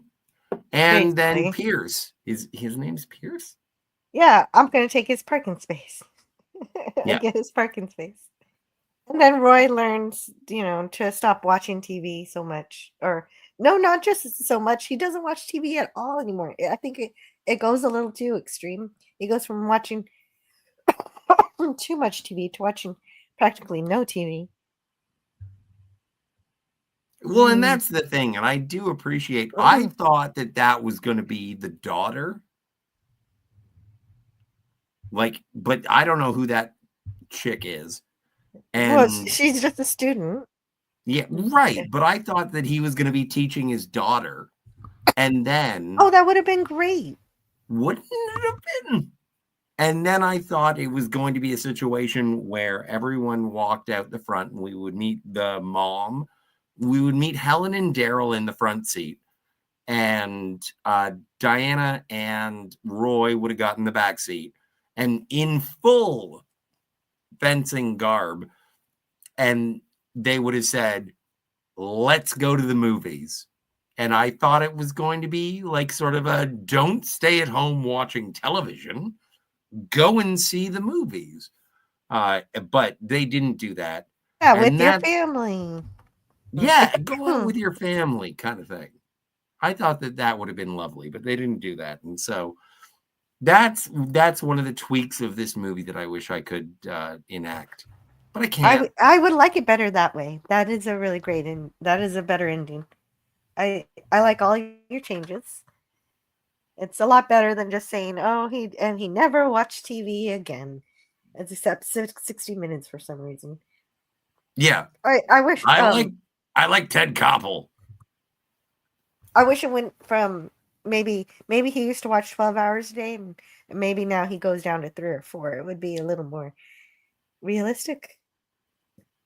Or even something a little bit more trite and just being like, my dad only watches 2 hours of television a day, but 7 hours of Nintendo. Now he has a different problem. Yeah. That would have been funny. I would have liked that too. And I like the idea of them going to the movies also. That's a great idea. I just think it doesn't stick the landing in terms of the familial. Like, I want Pam Dauber and John Ritter to hug, kiss, make up with their children and be like happily ever after. But this is the movie we got. The moral of the story is that it's okay to rot your brain in TV as long as you do it with your family. Wonderful. No, actually, he stops watching TV except for 60 Minutes. Which means his children are bored. Yeah. Yeah, and if the whole family watches 60 Minutes, it's like, oh no. Well, look on the plus side. It only takes an hour. And well, and if it happened the way you say, where they went to the movies, that could have also been a cute moment for sequel fodder, even though it would never get made because this movie failed. We could have had Pierce as the we could have had Pierce as the head of movie production, and then just do kind of a joke that they're going to the movies. Because let's talk about the idiots who get their minds sucked into movies. Yeah, but it's okay. We get that later when we get Last Action Hero with the. Oh, I love that movie so much. Yes, I like that movie too. I saw it for the first time last year. Oh my goodness! But yes, no, I like this movie except for the end. It's great. I think it's good. It's worth it. I saw it for free on YouTube. Yeah. Oh, wait. We're at the... Who was it that we wanted to find out who was what? Oh, the... No, it's not. It's not husband? available. It's not available? No, I looked. Oh. Twice. I looked at... Yeah. I looked at the Wikipedia. I looked at the IMDb. I couldn't find Phil Hartman anywhere, but I also couldn't find a credit for the animated husband. Oh. Really? But okay, so I'm not going to find it either. No, you're not. Not in such a short amount of time, considering that you have to both poo and vomit at the same time. What do you... I do not... That first one's not true. No, but that's what bathtubs are for. No, that's what toilets are for. Well, it depends on how much of an emergency it is. Why? We don't have to talk about the expelling of liquids on my channel. Although, Well, except it's your for channel, you know. peasant, another peasant. I like how one of them just called another peasant. Miss Daisy, I didn't get a screen cap of her, but played by Janet Craig. Okay. Well, and Miss Daisy, if you like, she was so much younger at the time. And if you see her now, still very, very, fetching. Oh, wow. She's alive? Well, not according to this movie. Someone ran over her several times. But no, it's lovely, and that's the thing. And I think that is one of the messages that we should take away from this stream is that it doesn't matter how old you are.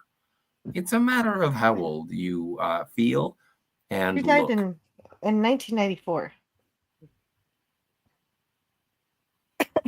Android. You looked smoking hot for 22 in 1994. In 1994, I was not 22. Yeah, but you looked really old for your age. Oh, Franco Walker has to go. Oh, I was 8 years old. Franco Did you smoke Walker. at the time? No. Oh, okay. See Then you why later, did you look Walker. so old? I don't know. Too much hormones in the milk? Yes. Thank you, Scotty. Thank you, chat. I'm so glad you were here, Franco Walker. I wish I wasn't sick and coughing and sneezing all over this live stream. Shouldn't have eaten the cherries. Yeah, you're gonna keep blaming the cherries. Take No, care, once everyone. once this stream is over, I'm never going to mention the cherries again. And much love to you all. Adios, muchachos, and see you later. Adios. Greek Letter says, oh, okay. Show's over, folks. Tune in next week for a construction documentary from Lars von Trier, the house that Jack built. A struggle to find the perfect material to build a humble house. A bumble house. And yeah, thank you. Oh my goodness, Wes Cagle. It sends me a birthday present. $10. Thank you so much, Wes Cagle. Thank you. Yes.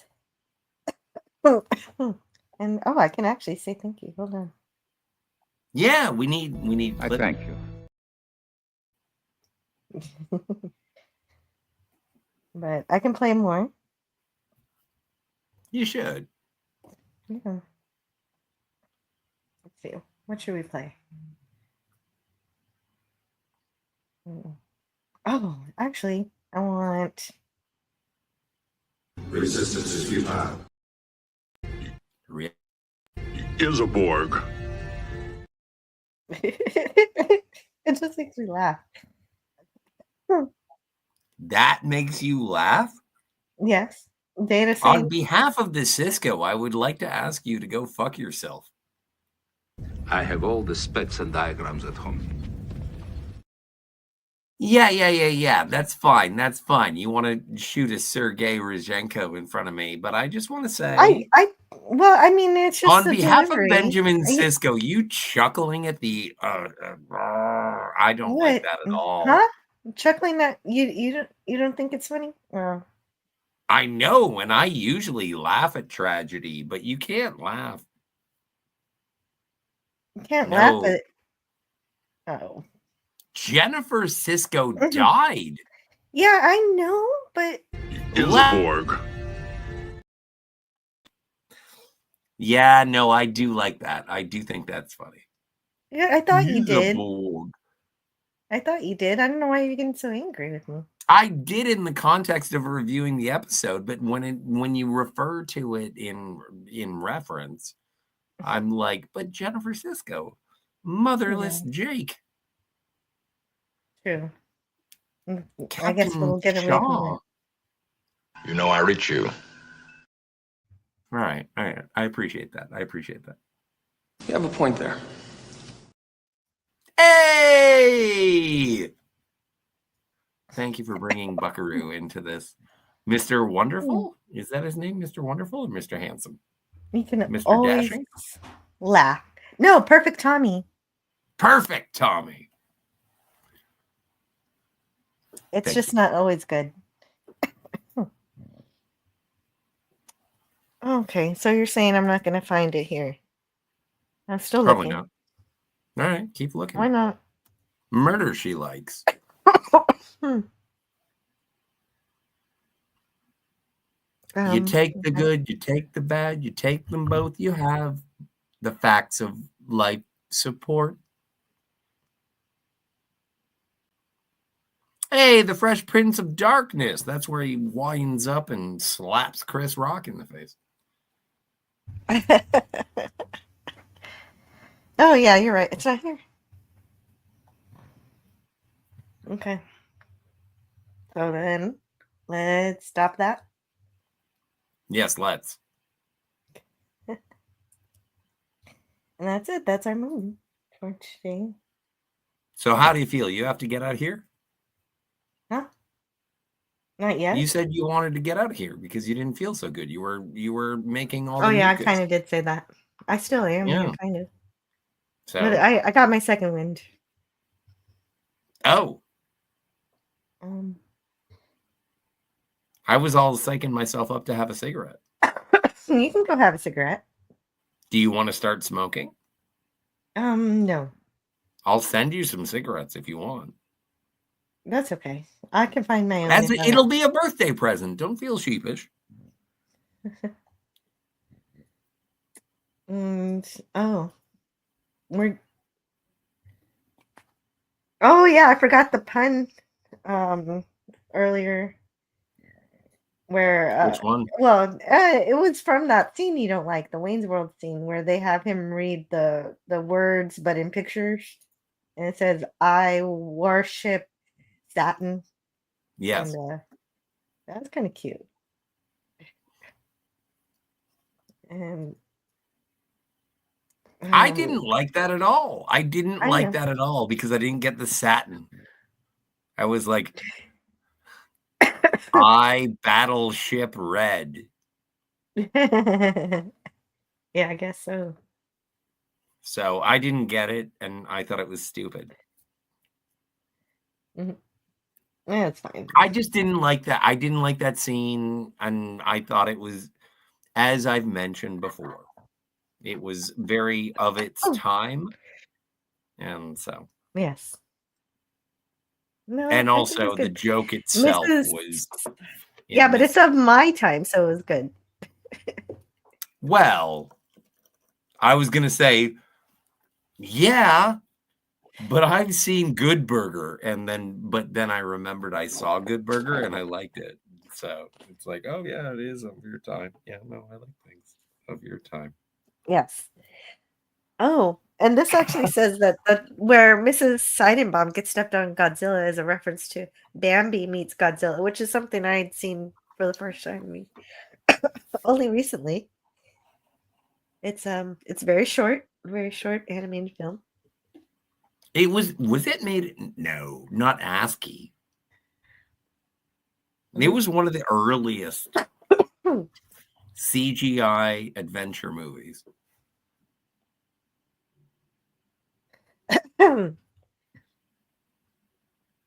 It predated Up.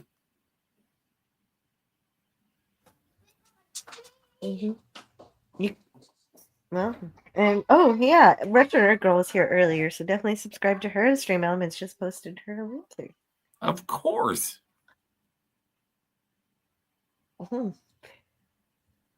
And you can check out Retro Nerd Girl when we talk about Good Burger and Tank Girl. And also Dogma. And Coneheads. And yeah, Coneheads and also Bicentennial Man. Friend of the channel. Yeah. Always a good time hanging out with Retro Nerd Girl. Mhm. And I'm just looking through the rest of the notes that I had that I just stuck on here at the end that I didn't integrate actually with the rest of my um, notes. So I don't know what I'm going to want to read or not. So I'm kind of just. All right. Well, I'm going to go take care of business. And if you're done by the time I get back, how dare you? I'll be back in a minute. Okay. See you in a bit.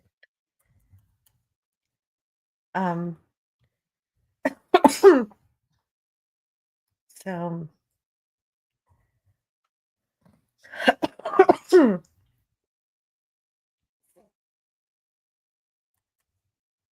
X meets Y.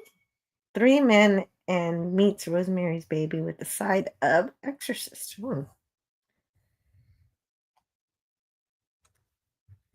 And yeah, I do like this movie. It's a lot of fun. And I like that Crowley keeps showing up, even though he's missing his fingers, an arm, and a leg.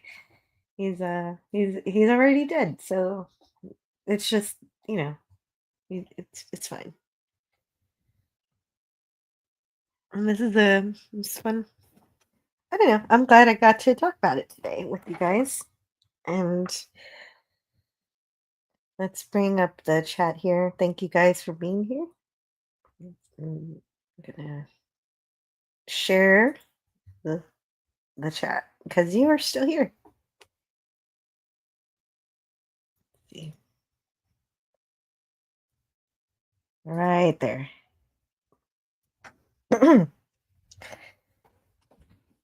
And oh, hello. Okay, I need just a second.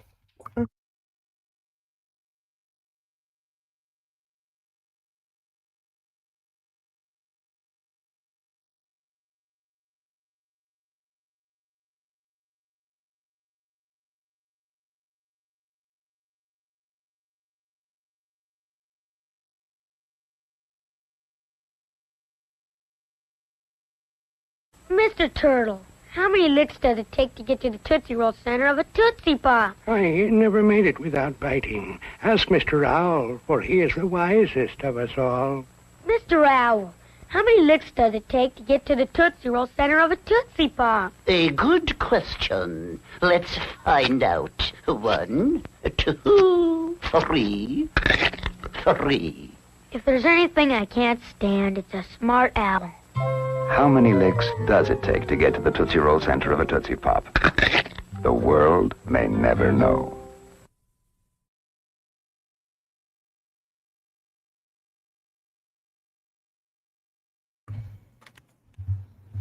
All right. So we finished the movie. We could just talk about other stuff, or I could end the live stream. I could always maybe since I'm starting to feel sick, I should probably go. But I was having the idea that I could go longer, but I don't need to. And yeah, I think I'm gonna end up I want to thank you guys for being here. So let's do that and see what happens. Thank you so much, Wes Cagle, also for the birthday present. Thank you for that. And thank you, Franco Walker, for being awesome as always. Greek Letters Larson, thanks for the comments. And the request for the house that Jack built. Capricorn 1, Outland 2010, the year we make contact. And stay tuned. What a resume, says Gavin Blackburn. And do they get to keep the big TV? That's a good question. I don't know what happens to that TV. The actual evil thing was the satellite system, so I think it's just a TV now. I don't know if the TV melted, if the TV melted and melted back into hell somehow at the same time as the satellite dish did. Was that TV set and furniture, accompanying furniture, was it evil or just a TV? That's a great question, and we never find out. And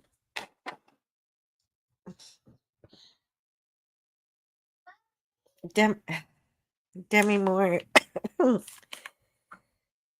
says, Helen, oh wow, DJ Knight is had an interesting story. If you want to go and read everything DJ Knight says, there's a whole episode of some kind of soap opera going on with all of DJ Knight's comments. And I'd like to thank you, DJ Knight, for being here. And I have to be back. I'll be back in just a bit to say goodbye to everybody else. I'm gonna play this outdated, crazy commercial, and just remember, kids, don't smoke.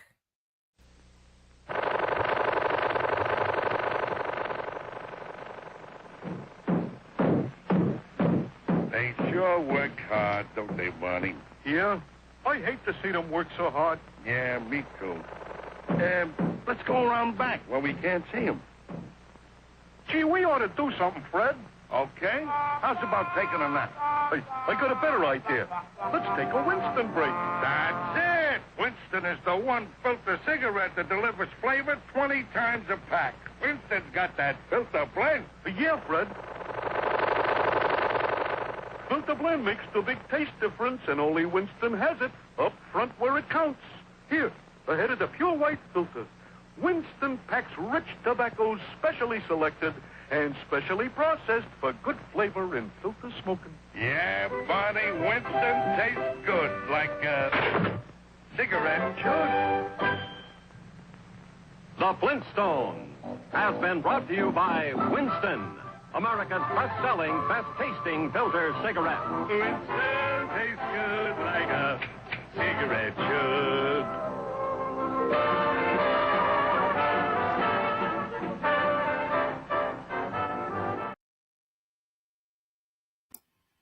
I'm assuming that was at my expense. No, it wasn't. But I had to go help my daughter, so I played. Oh, you have a daughter? Oh, congratulations! Happy birthday! Thank you. Did they just deliver one to you? No, I got a daughter for my birthday. No, Hooray! Yeah, That's so rad. No, I gave birth to her, but Oh, but it's not her birthday. No, it's my birthday. Oh, okay. I'm confused. Yeah, that's okay. Aren't you always? Yes. Hello to D Odyssey. He says, glad I'm not a kid. That message does not apply because I said, because last time I played this video, Dalek got really upset. Yes, because smoking is bad, kids. Don't do it. He thought that they were marketing cigarettes to children, but really they were. Yeah. But he was angry about it. Like, he was really incensed and absolutely outraged. Mm-hmm. And I just thought it was kind of funny. But me too. Thank you, DJ Odyssey. And also Stupenzo says, Jill, worship, satin, happy birthday. The flavor is up front where it counts. Somewhat dirty, says Wes Cagle. Don't smoke unless you want to be really cool, says Stupenzo. Exactly. You know, you're going to get the cancer and the emphysema and you're going to smell bad, but oh my stars, you're going to be James Dean cool. Yes. Greek Letters Larson says 666 channels and no 666 channels and no porn. Bummer. There is a moment at the beginning where he says it's like oiled aerobics. And it's like, oh yeah, no, he's selling porn. Satan. So yeah. We didn't see all 666 channels. Right, exactly. Channel 553 was just hardcore. Kaz says, "You okay there, Jill?" And yeah, no, I'm not. But I'm still here. No, I'm having fun. She's hungover. She ate the cherries. I wish I were hungover, but I think I'm getting the flu. Sorta Poopas Cuber, thank you for being here. And also, let's see who else was here today. Sentai Ranger Donnie was here also. Everybody was saying bless you because I can't stop sneezing. Adorable sneezes and wet gross sneezes. Adorable sneezes is going to be on YouTube and Rumble, but gross wet sneezes is going to be an OnlyFans thing.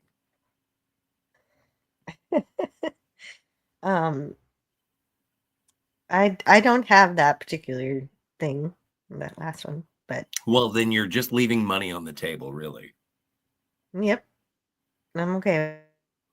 All right. You can have that money. But no one wants to see me do wet, gross sneezes. Gavin Blackburn, thank you for being here too. See Gavin. who else is here? Yeah, I'm just saying goodbye to everybody because I am going to end it.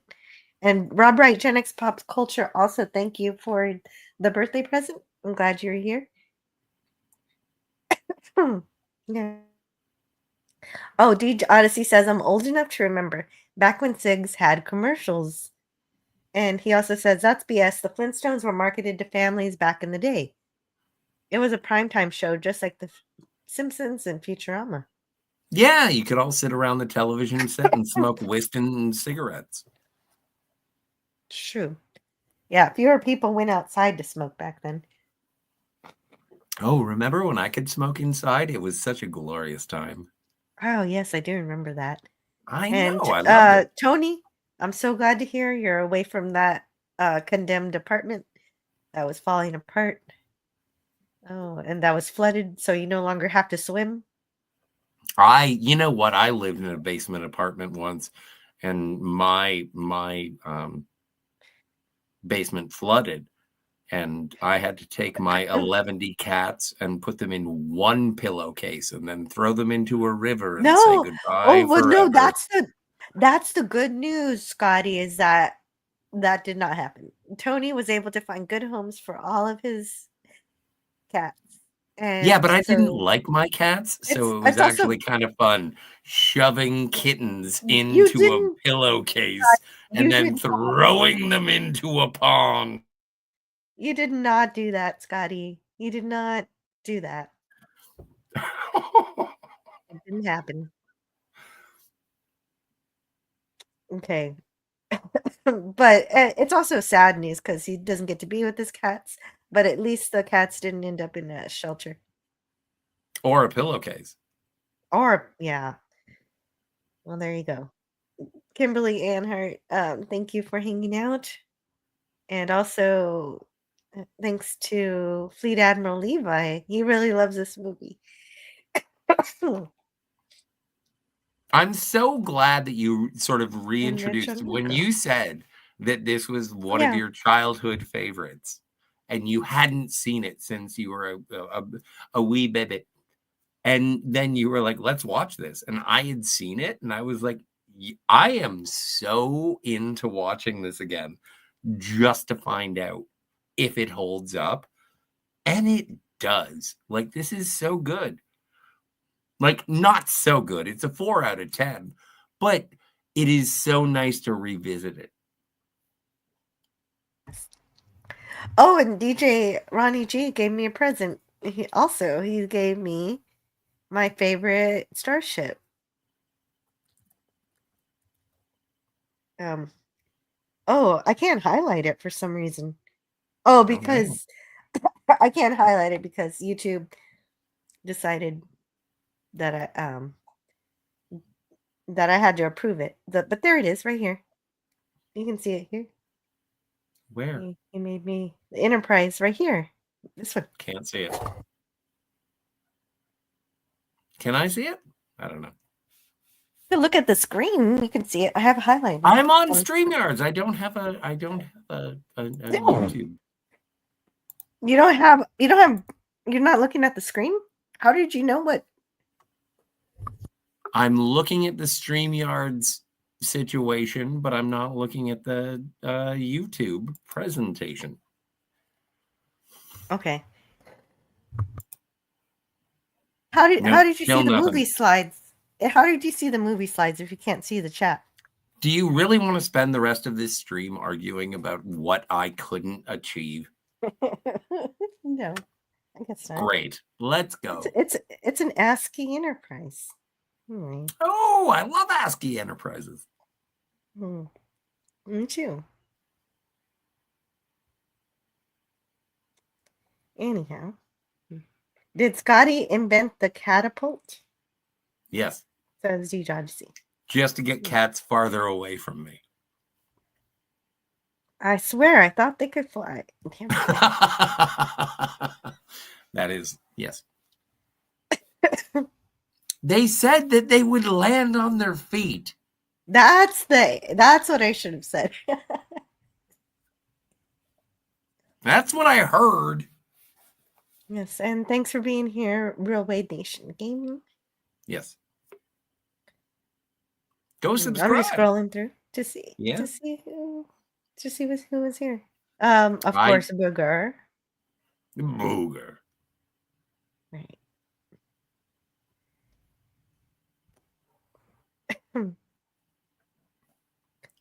And yeah. It's great you were all here at my birthday party. Of course, Tiger Stripes. That's why you should read the fine print. Everybody read the fine print. No one does. No one's gonna. Mega Cropper. I'm so glad Mega Cropper was here. And D. Odyssey says, "Oh, Joey, managed to talk to Mr. Londell in the underground last night. Is he doing okay? What's going on? What's going on?" As long as he's well. I shared his pain pal in my pinned comment. If anybody wants to help him out, but that's good that you got in contact with him. And Canadian Spider-Man was here. Did I even say hello to Canadian Spider-Man? I don't remember. I said hi to Spidey. Okay, good. I think we did. Oh yeah, we did. We did. Welcome. It was so long ago. I forgot. It seems like a lifetime ago. Mr. Brown Alliance was here also. Mr. Brown. Mm-hmm. It's always And nice to see also- Mr. Brown. It is. And also Dark Hour was here. Theta Zord. Pleasant Valley Picker CA was here, as well as DJ Play Nice. If anyone is a Bird. stenographer, all they have to do is listen to the end credits of this show Yeah. and then Mhm. see if any of these people have channels. And if they do have channels, Go subscribe to them. subscribe to them. Yeah, that's a good idea.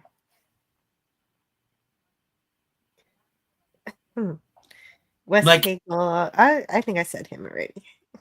Yeah, Scotty but Wes Arthur- hey, Cagle's wait, rad. why were you in the chat? Oh, right. Why? You put Theta Zord. You put I up put Theta Theta Zord's Zord in- channel. Yeah, no, I was helping. That Yelling was at very me. helpful. Anyway, Okay, I have to go to a Mhm. local Well, I'm bowling ending it. alley so I can steal a Scooby Matt Doo G, plush see? toy. I knew that I had to say goodbye to Matt G. That's who I was Matt missing. G. And I think that's it. That's everybody. Thank you. And he says, Also, well, he's Cinema in a- Gulp, Sly Snide from the Phantasmagorium. I like who else? Who else? The people. Anyway, I don't know why I'm celebrating them when I should be celebrating you, Jill. No, The you thing should- is no, that if there weren't your birthday, there wouldn't be a you. And so today I celebrate you. I am so happy that you were born. I am so happy that I can call Thank you. myself a friend. And I look forward to 37 more birthdays with you because you just triumphantly turned 37. Mm-hmm. Not quite, but thank you. Yes, and I appreciate all our time too. And well, and I don't mind that you mention our friends because it's it wouldn't be being here wouldn't mean anything if I didn't have listeners or friends to talk to. DJ Odyssey says, well, he's in a motel room for a few days. He's still working through everything, trying to figure out what to do next. Blankets and showers. That sounds hopeful. That's all you have to figure out now. Yeah, 37. That's not what Facebook says. Yeah, that's not right. I I was trying to this be is my flattering, you monkey. Yeah. Right. I'm as old as Back to the Future, so there you go. We can change that with a DeLorean. Well. All right, you want to get out of here? I don't know if I'll be in the same timeline though. It's all a thing. Oh, you know what? The thing is that I'm from 30 years in the future. I'm Christopher Reeve, and you are Solitaire from Live and Let Die. What's her name? Jane Seymour. So yeah, no, I came back here to be your friend and express love. And then eventually, I don't know, people die. And then oh, wow. Interesting. But time also, travel is such a weird thing. It is. It's so strange. But I've got to go now. And Yes. I updated my membership list. So Gary Ambrosia, if you're listening to the replay, you're in the credits now. And I'll see you next time, guys. Oh, Deej Odyssey says he's threatening to erase you, Jill. He wants to go back and dance with your mother at the high school dance.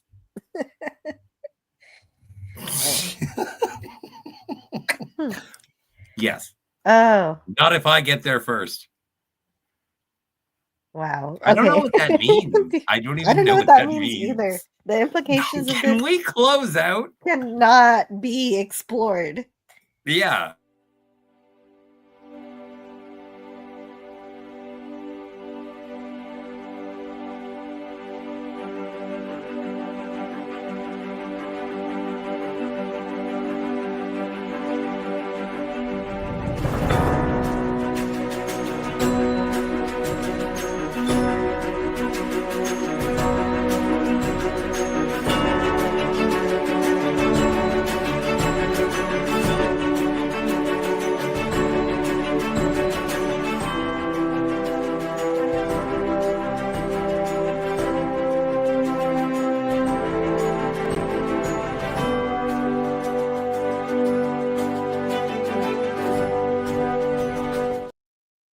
I'm not letting you get away with this, Cam. It's so Cam great to see you. Cam. Cam is here. He says, "Happy birthday, Jill. Hope you get well soon and still have some fun." I'm gonna try. And to Scotty R37, hi Scotty. Take it easy, everybody. I Thank will. you, Cam. Are we We're gonna have to all listen to the lurking. old? Like we're gonna have to listen to the end credits all over again now? No. Learn all that is learnable. And the ways our differences combine to create meaning and beauty. It has always been easier to destroy than to create. May we together become greater than the sum of both of us. Well, now you have something new to think about. Carry on. All right, move along. Done. Stop it. Get off of the things. Go outside. Get some food. It's like, it's a time of day where you live. Go do something. Shut up, Snoopy. I don't care. You smoke too much. Let's go. Let's go adventure. Let's go explore. We don't have to be mean, because